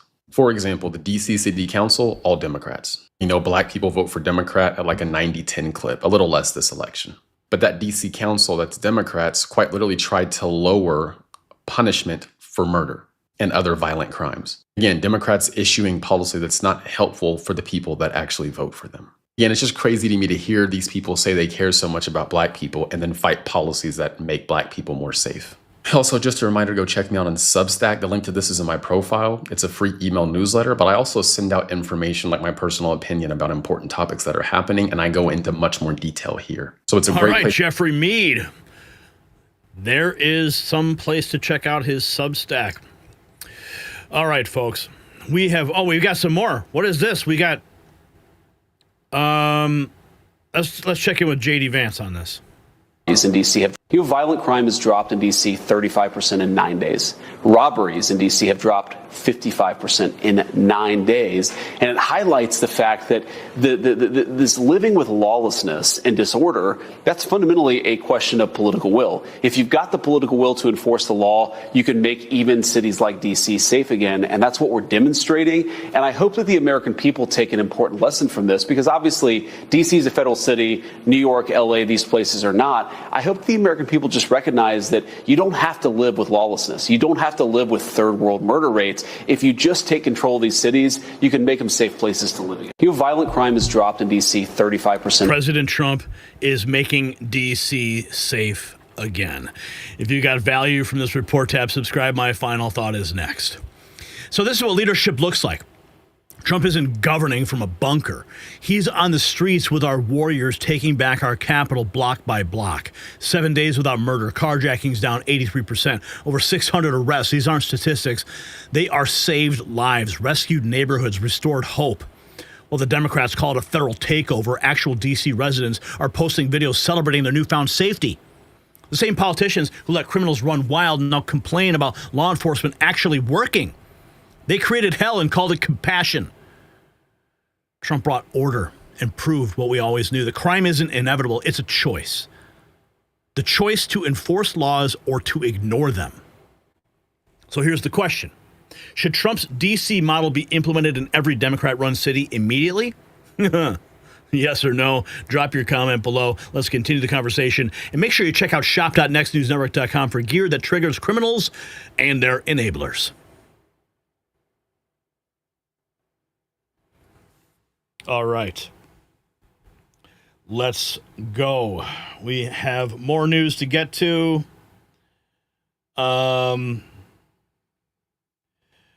Just got to do something right quick here. Let's see. All right.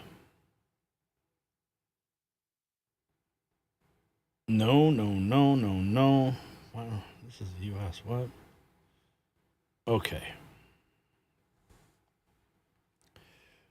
All right. All right, let's keep going here. What are you guys saying? My prompter rolled past where it's supposed to be. Oh, we got to talk about the Cracker Barrel. Unreal. All right. Inhuman condition. Communists no longer hiding that they love, support, and enable criminals. Thank you for that $10 Much appreciated. And what you guys saying? Cambodia needs peace. Cambodia needs peace. Good morning, Gary from Cambodia. How are you? Cambodia needs peace. Cambodia needs peace. Yes, we hear you. Shared information brings the demons to light. Janine Johnson. You guys are on fire over there. Michael Pimpo. Hey, it's Padre Pimpo. That is the man who married Angie and I right there. Michael Pimpo, Pastor Pimpo. God love him. Yeah. Mike, you're watching on Facebook because that's where we're streaming tonight for the first time. So thanks for joining us. Wow, I'm looking at the Facebook numbers. 7,900 likes, 3,300 comments, 2,500 shares, and 79,300 views just on Facebook. Absolutely amazing. Isn't it, Mike? Amazing. Okay, folks, we got to get to our next topic. We got to talk about this woke marketing problem that we have. Steak and Shake weighing in. That should be good. Yeah, so let me queue up something here so we can kick this off. Okay. Let's see if we can find something let's see, Jaguar. Yeah, they're another one. Okay. I think we'll just start it off with this clip here because Cracker Barrel is collapsing right now. Big mistake.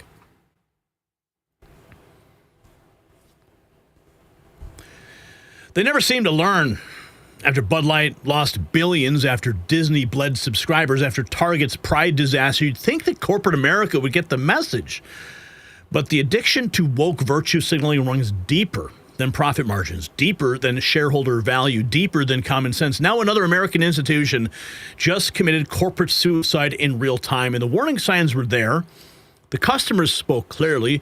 The market sent every signal possible, but the new CEO thought she knew better. She thought she could force-feed social engineering to middle America.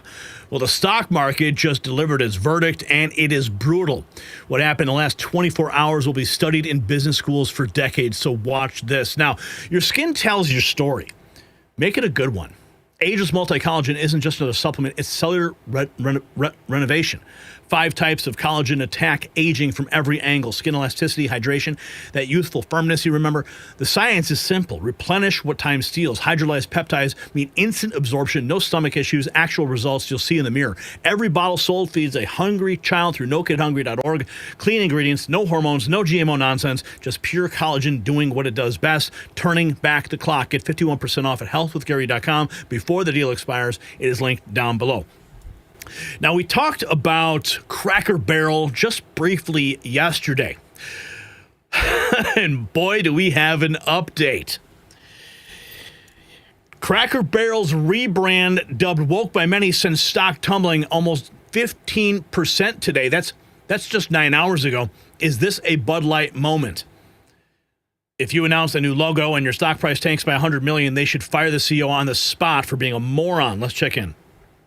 Favorite topic of the day, what's happening at Cracker Barrel, facing some backlash after launching a rebrand. Why don't they do this to the best things? So the chain unveiled a new logo without its iconic imagery. Critics say that it strips away the country charm, and many are calling out the CEO, but she's defending it. Listen.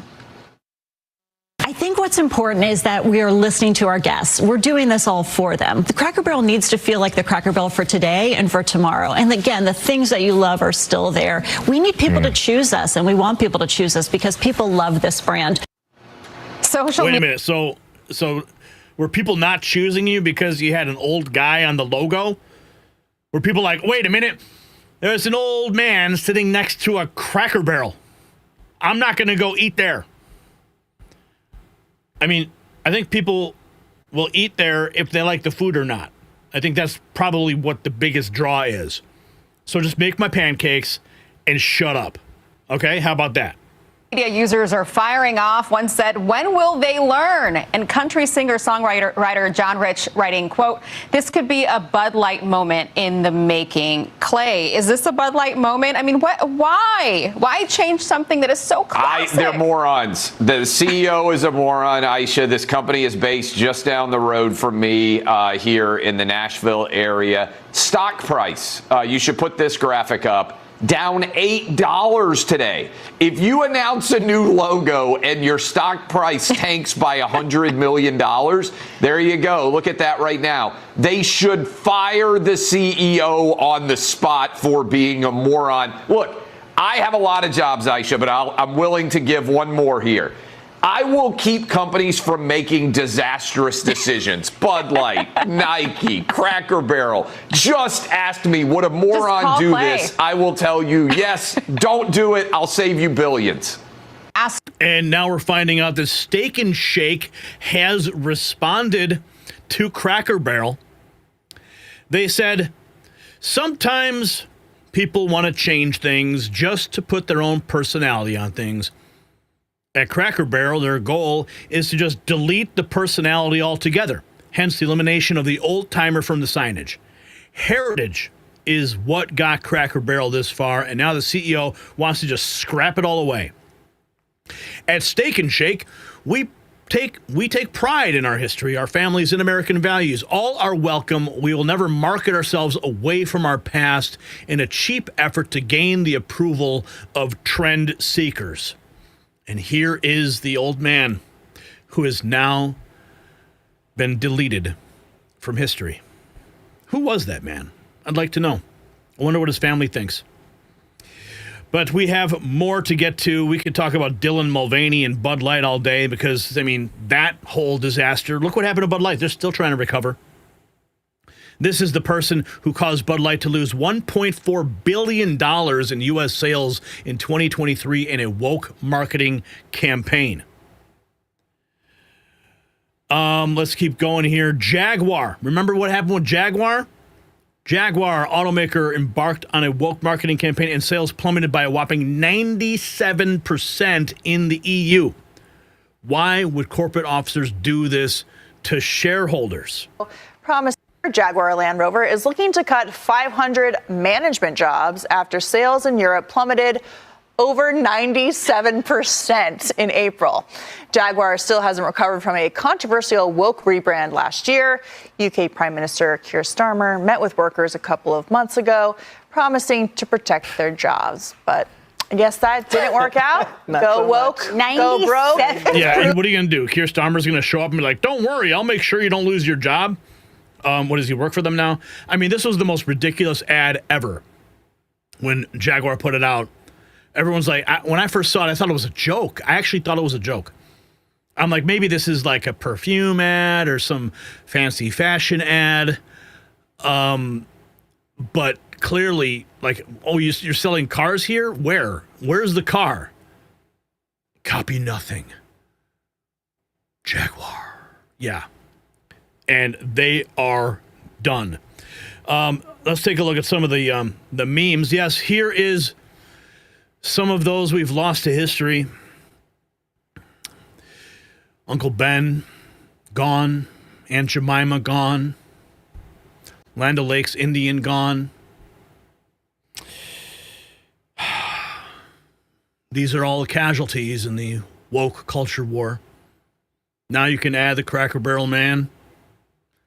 I don't know what that little animal is from, though. Maybe you guys can tell me in the comments. But I don't remember a little Aunt Jemima holding a baby. I don't recall that. Was she holding a baby in the original? I mean, these are memes, so I mean, people add their own flavor. But the flavor is gone from these corporations now. Yeah, of course, we have this. Who can forget the Sydney Sweeney jean commercial? Everyone on the left completely triggered, calling it white supremacy, Nazism, talking about her good genes. Of course, the play on words because she's a beautiful woman. And jeans, oh, she's got white jeans. So they're doing this meme, they're doing an equation of Cracker Barrel, right?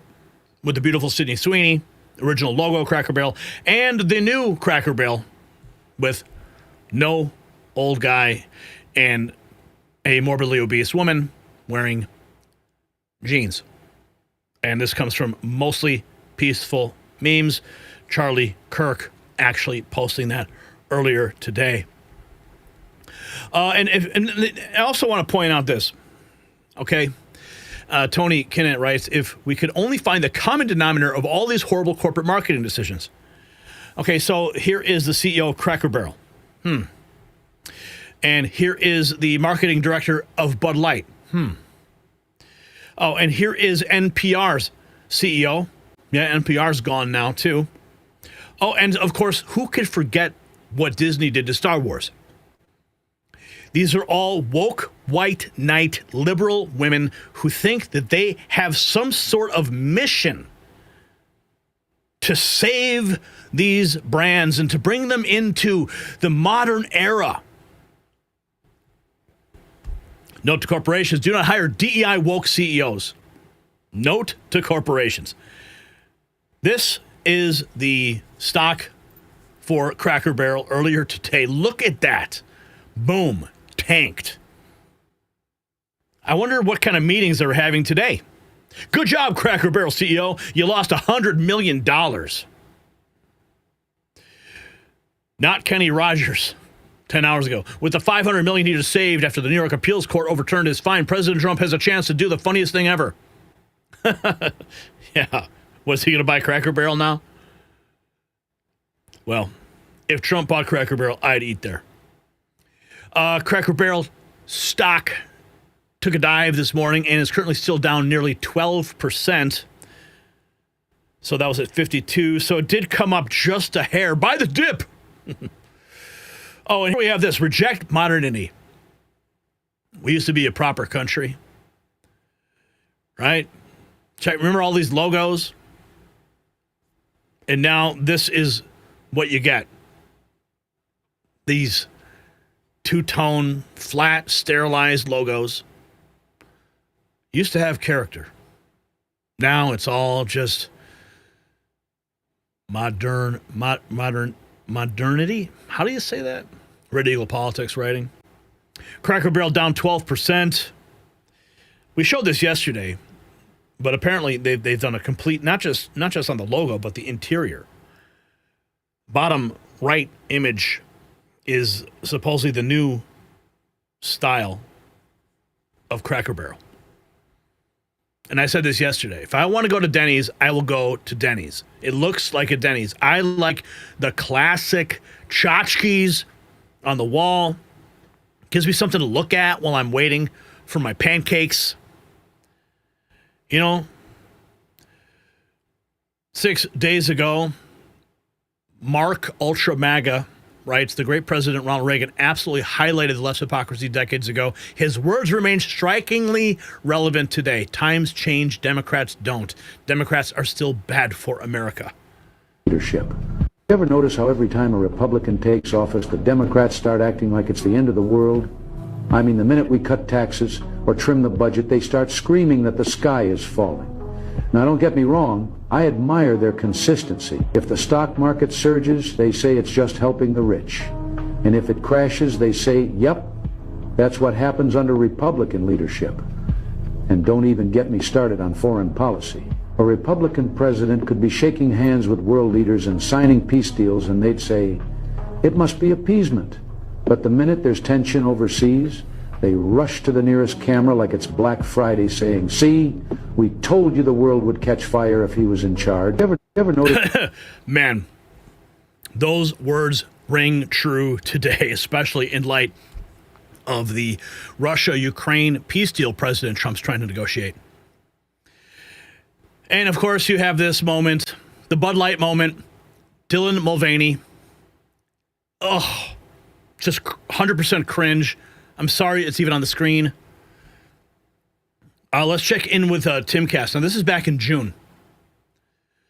Timcast News, Bud Light has never recovered. Target got the memo, all right? Apparently, Cracker Barrel didn't. Mulvaney is part. Bud Light could have pulled off a successful LGBTQ Pride Month promo if they did not use Dylan Mulvaney.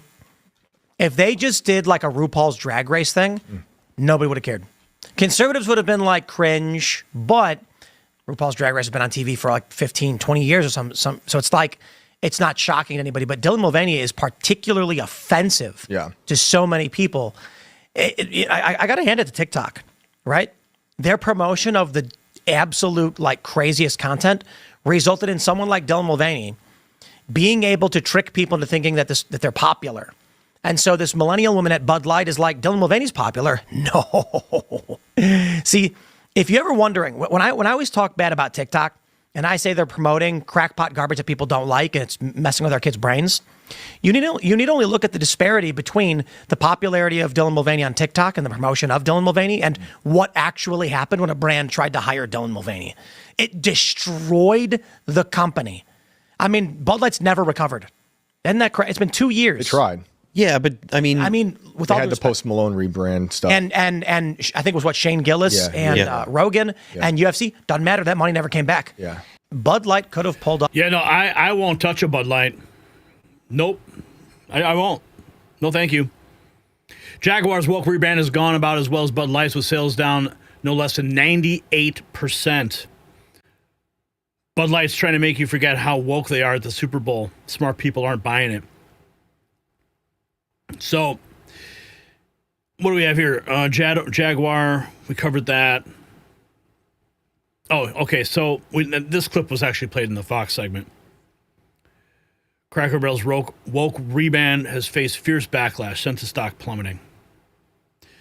So I don't think that they're going to pay any attention to the stock price. They're going to move forward. They're going to bite the bullet, and they're going to double down.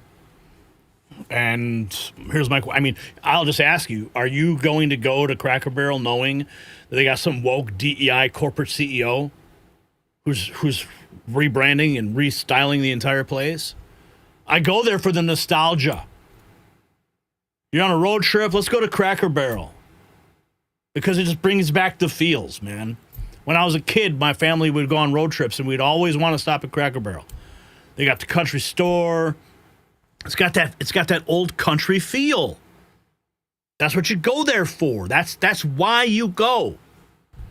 I'm not going to go there for some sterilized Denny's aesthetic. No. If you got value for this report, tab subscribe. My final thought is next.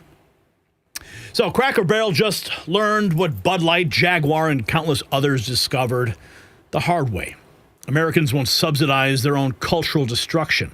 $100 million vaporized in hours because CEO Julie Masino thought she could transform a beloved American brand into another woke corporation.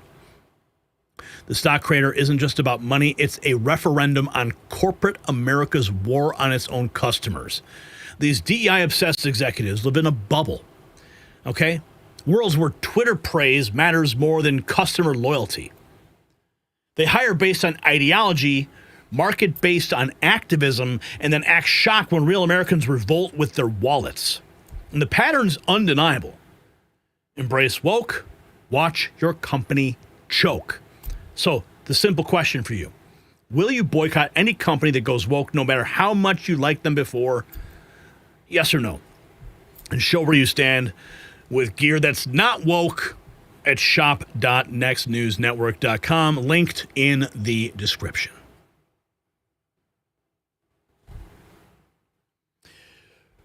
Yeah. How ridiculous. I'm sorry. It's so sad. It really is sad. Another great American brand destroyed.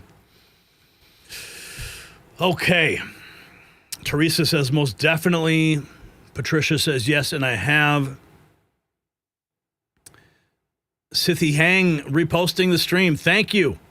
Hey, Gary, do you know the anti-Masonic is still active in Texas, being reformed by the new faction with a group of them defending the United States of Society Collapse? Did not know that.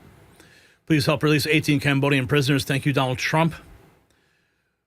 Then what did I pick up and eat?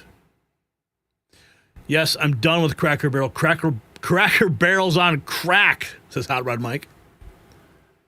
Cambodia needs peace. Jennifer says, yes, I will boycott. Bonanza was great in the day. Kenny. All right, let's get moving into our final topic of the evening. ICE, baby. ICE, baby. All right.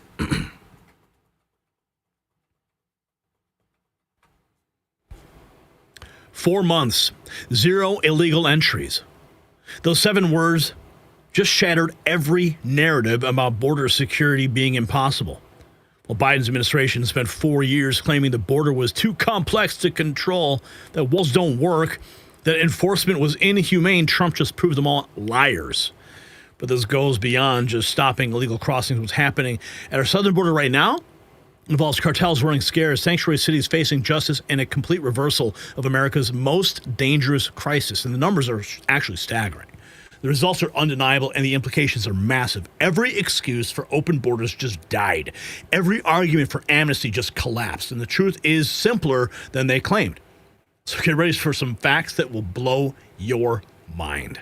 Now, time is your skin's enemy, but you can fight back. Ageless Multi-Collagen delivers the 5 essential collagen types your body craves, sourced from 4 premium providers. This isn't just anti-aging, it's age reversal at the cellular level.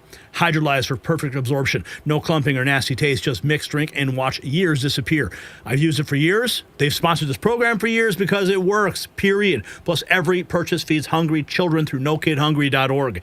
Non-GMO, hormone-free, real results. Don't let another day steal your collagen. Get 51% off at healthwithgary.com and reclaim your youth today. You'll find a link below. We thank them for sponsoring the program. Now, Stephen Miller, he is on a tear.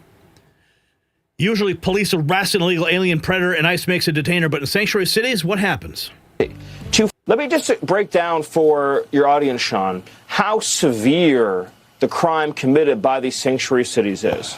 So you'll have a situation where local police in Boston will arrest an illegal alien who's a child predator. And ICE will then send what's called a detainer request or a hold request, and will say, don't release this person, hand them over to ICE, and we'll remove this child predator from our community. Instead, these sanctuary mayors will order the police department to ignore the federal request to set them free out of the jail, out of the prison, and they will go back into the community, and then they will reoffend. They will hurt another little girl. They will hurt another little boy. And then ICE has to spend weeks scouring the community to find this public safety threat. What they're doing, Sean, is evil, and President Trump will see that they are held to account for their crimes. Let me just And he certainly is. Here's President Trump on the Todd Starnes show just a couple hours ago, talking about the damage that Joe Biden has done. Especially at the border. When you look at the damage that Joe Biden and his group of idiots did to this country is unimaginable, and especially at the border. When you look at that border, and the millions of people, millions and millions, 25 million people, that stupid person allowed into our country.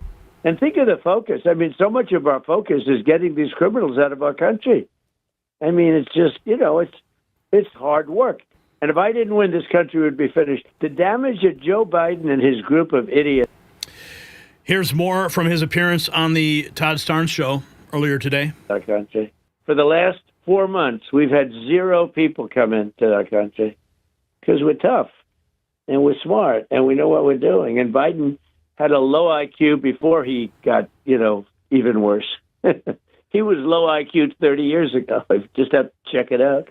The guy was a terrible, terrible, stupid person. Just a glad-hander. You call him a glad-hander. Puts out his hand. He had a nice smile. We have a saying, Mr. President of the South, that when it comes to President Biden, the cheese had slid off his cracker, as they say. So, well, it was never really there. I mean, if you look back, he was never a smart person. For the last... Oh, wow. President Trump tearing into him. Homeland Security posted this 24 hours ago. While the media peddles lies, DHS delivers facts. Watch as we set the record straight. This week. I'm Lauren Biss, Deputy Assistant Secretary at the Department of Homeland Security, and I'm here to set the record straight on a few fake news stories from this week. First, we have the outrageous soccer coach story. This quote-unquote soccer coach, Frank de la Pena, is a criminal illegal alien with a rap sheet that includes third-degree assault, resisting arrest, and driving without a license. He was not kidnapped. He was arrested for breaking the law.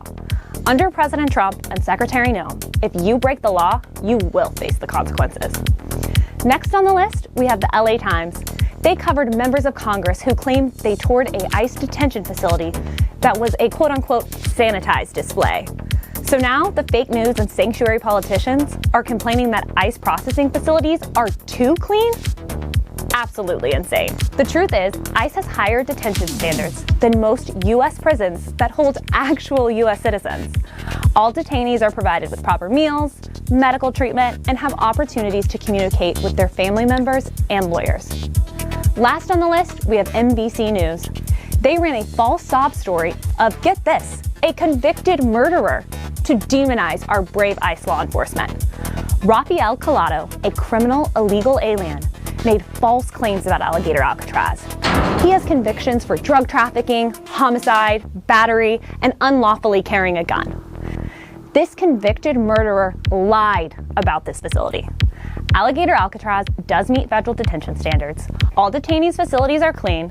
Any allegations of inhumane conditions are false. When will the media stop peddling hoaxes about illegal alien detention centers and start focusing on the American victims of illegal alien crime? Tune in next week where we'll be back to battle more fake news. Wow. How cool is that to see that from the Department of Homeland Security? Here is the Vice President of the United States, J.D. Vance, says take nothing for granted about the midterms. Elections. I think we have a good chance, but take nothing for granted, Laura. You have the Democrats are still trying to register illegal aliens. They still explicitly say that they want illegal aliens to vote in federal elections. We still have, I think, a lot of headwinds from the media. They never tell the truth about what we're doing, about what the president has accomplished for the American people. So don't rest on our laurels. Keep on achieving victories for the American people and keep on trying to win. That's our path to being able to continue to govern this country. I'm not going to bank anything in 2026. We just have to keep working at it. I think we have a good... Yeah, don't rest on your laurels. We have to turn out the vote. And we got to make sure that we can preserve this redistricting in Texas. You know, California is stepping up right now.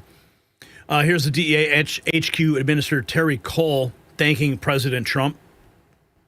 Together, thanks to President Trump securing the border, we are going to see a decrease in poisonings this year in the United States. I think due to his efforts with Mexico, we are seeing a willingness for them to cooperate at record levels with the United States and our personnel. And I think together we can continue to save as many American lives as possible. The 330 million Americans expect the Drug Enforcement Administration, our men and women, to be on the streets every single day conducting enforcement operations to save American lives. Thanks to President. Time is now. Here he is, more on the narco-terrorist state Venezuela. To work with Venezuela has turned into a narco-terrorist state that continues to work with the FARC, continues to work with ELN from Colombia to send record amounts of cocaine from Venezuela, from Colombia, into the Mexican cartels that continue to come into the United States at record amounts. We have seized more cocaine this year than past years. The amount of methamphetamine coming into this country continues to be on the uptick, and we still see record amounts of fentanyl coming into our country. But the Venezuelan corruption, the Venezuelan dictatorship, he is a narco-terrorist. They continue to send this poison to the United States, killing hundreds of thousands of Americans, not to mention the TDA members that they send to our country to destroy the beautiful streets of the United States. Now, if you notice what it says on that graphic on the screen there, U.S. destroyers to patrol waters near Venezuela. Talk about sending a message. President Trump is not holding back. Send the destroyers off the coast of Venezuela and let's send a message to that narco state that we are just one cruise missile away from destroying all of their operations. Well, Democrats defend criminals and illegal aliens. American families are left paying the price. CMS Medill, VP of COIN, explains how these failed priorities hurt taxpayers in the United States. It's making headlines. You see these blue states just continue to be defiant. With that mariachi band out there, it's just kind of offensive to me. But they're protecting these predators. How many times do we have to say it? People get killed, raped, and other things. Yeah, here again, you got Democrats making headlines for defending the criminals, for defending illegal aliens, for defending people who are making it harder for tax-paying U.S. citizens to go to work, get a good paycheck, to raise our families in a safe community. And I think it's so interesting. You know, Mayor Eric Adams, he's kind of walked back all that New York has spent on illegal aliens to house and the resources that it's taken away from New Yorkers. Billions of dollars that they have spent, that's going away from those who need it. In particular, those who are hit the hardest by this are low-income communities who really need the resources of their city to help them get back on their feet, and they're being failed. And here in Boston, you've got this mayor, as you said, bringing out a mariachi band, making a political show of it all. And what she is saying is, I value illegal immigrant criminals, hardened criminals, over the safety and security of Bostonians. And I hope everyone hears that as they go to the polls, whether it be in the midterms or the next presidential or whenever that woman's up for re-election. Yeah, Boston needs to get rid of their mayor. The Trump page posting this. I voted for this to deport every illegal alien in the United States. A Southwest flight headed to Dallas was reportedly rerouted mid-flight to Nashville for an ICE raid. Now, there is a community post note here. What does it say? This has been debunked. It was not an ICE raid. This flight was diverted because of a threat made. National reporter Nick Barris wrote that the phoned-in bomb threat prompted the diversion. Okay, well, let's take a look anyway.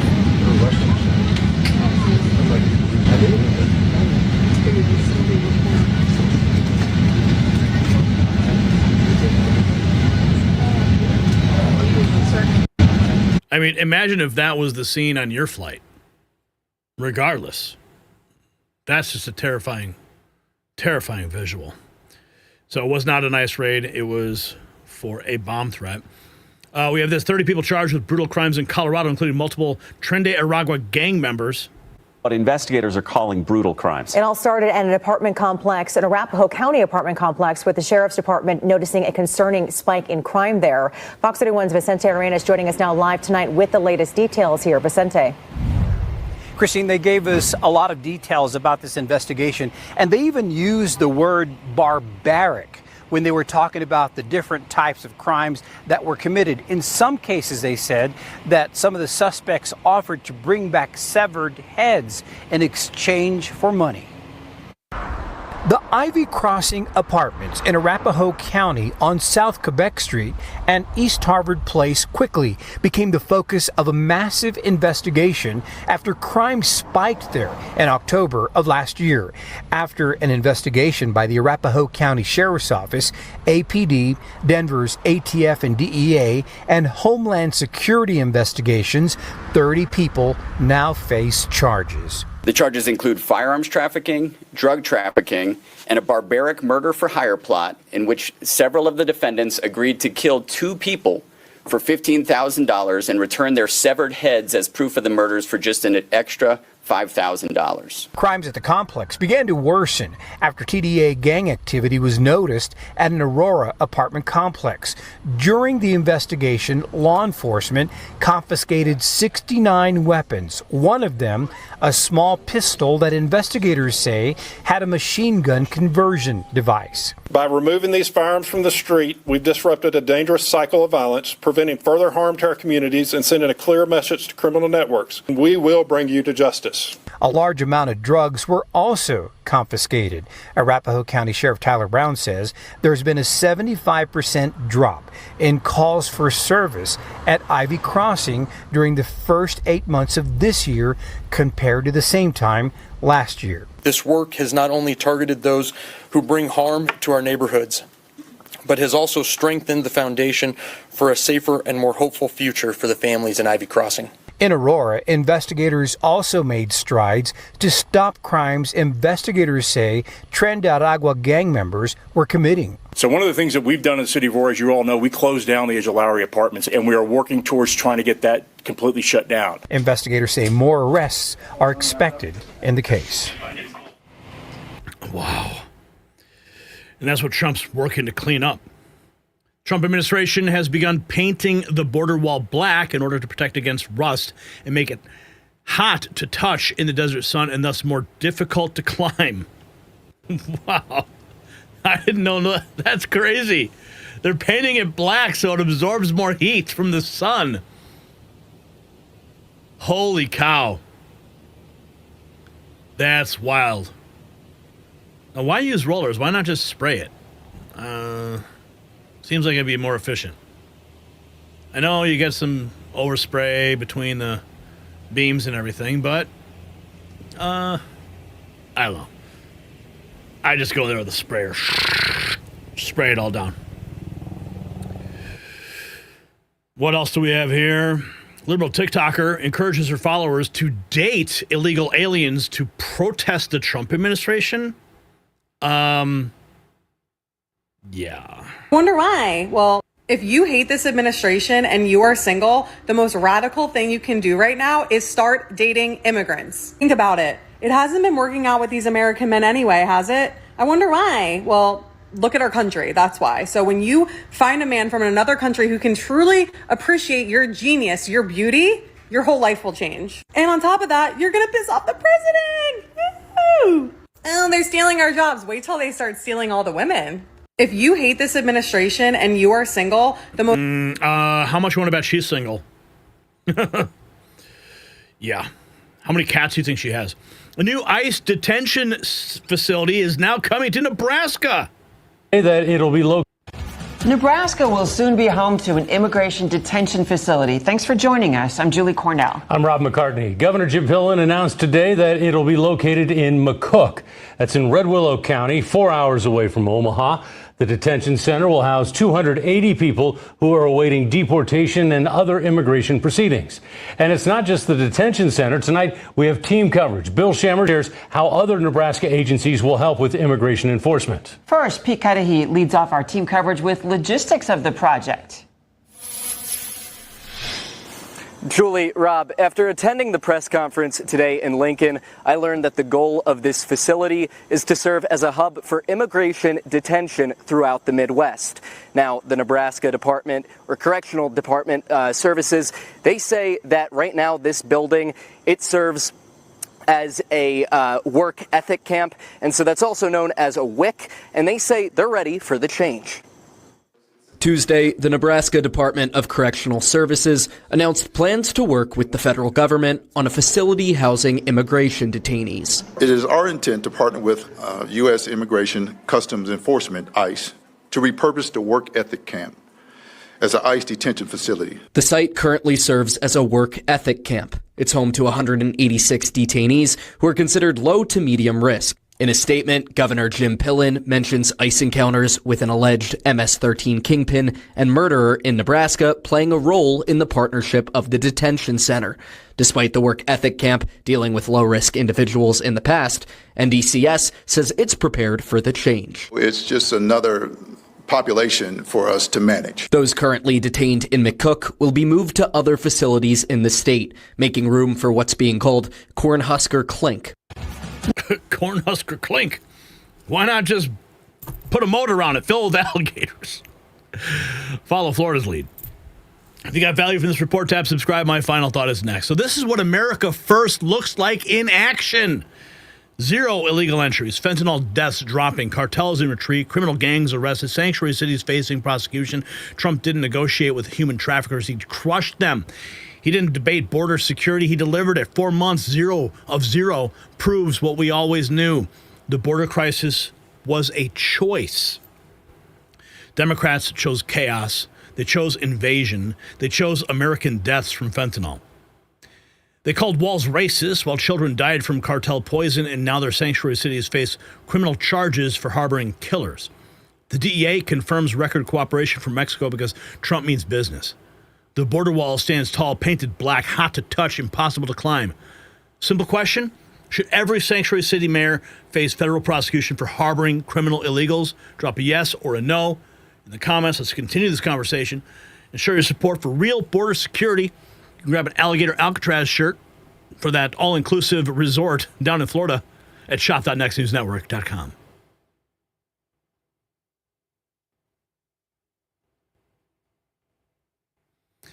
All right, guys, give Daddy G some love. We are at $100. We broke. I didn't even have to ask tonight. You guys came through. We made $100 in Super Chat revenue tonight. Thank you, everybody. My grand applause to all of you and all of our viewers from all over the world. Arrest Fannie Willis. Cambodia needs peace, no war. Cambodia needs peace. Yes, we know. We're working on that. That's why we brought Michael on to talk about the latest. So appreciate everybody from all over the world tuning in, and all of our viewers on YouTube, on Rumble, and on X. And what a show we had tonight. Yes, what we witnessed. We started with Trump's joyful revolution, his message of faith, bringing Americans together while driving the left absolutely insane. We saw authentic leadership defeating manufactured outrage, real humor crushing fake narratives, genuine care for people triumphing over political calculation. And our Boyd dropping a 10 spot on the way out. Show the love, everyone. Be sure to smash the hell out of the like button. Thank you, R. Boyd, for dropping that 10 and reminding people how important it is to engage with the content you're watching, because that's what triggers the algorithm. It also triggers liberals, too. But yes, genuine care for people triumphing over political calculation. And then, boom, the New York Court of Appeals delivered total vindication. $500 million in partisan persecution vanished like smoke. Letitia James thought she'd be the hero who took down Trump. Instead, she's the face of lawfare's epic failure. The weapon she built just blew up in her hands. We took you to the streets of D.C., where Trump isn't just talking, he's actually walking the walk, literally patrolling with our military and police. 7 days without a murder. Carjacking's down 83%. This isn't some 10-year plan. That's what happens when we actually enforce the law today. In corporate America's woke suicide march continues, with Cracker Barrel losing $100 million in market value in a day. Their CEO thought she could force feed DEI to middle America. The stock market had other ideas. From Bud Light to Jaguar to Cracker Barrel, the message is crystal clear: go woke and go broke. And at our border, complete transformation. 4 months of zero illegal entries, fentanyl deaths finally dropping, cartels running scared, sanctuary cities facing justice. The invasion that Biden invited is over because Trump showed what leadership looks like. So to everybody who sent in super chats and Rumble rants tonight, you guys made the show possible. Your energy, your comments, your support fuel this truth machine every single day. You are not just viewers, you're part of the resistance against mainstream media lies. So tell a friend about the Raw feed. Text them the link. Share it on social. The algorithms do not want this truth spreading, so we've got to do it ourselves, person to person, patriot to patriot. And if you haven't yet, hit up shop.nextnewsnetwork.com, find something that you like, and support the show. Wear it proudly. Every purchase helps keep independent media alive and triggers leftists as a free bonus. So, my friends, this is what winning looks like. Trump's delivering on every front. Legal victories, street victories, border victories, while woke corporations learn painful lessons about attacking their own customers. The establishment's crumbling, their narratives are collapsing, and America is rising. So thank you for joining the Raw feed today. Thank you for standing for the truth. Thank you for being part of this movement that is taking our country back. Until next time, I'm Gary Franchi reminding you to stay strong, stay informed, and stay free. God bless you, and God bless America. We will see you next time on the Raw Feed.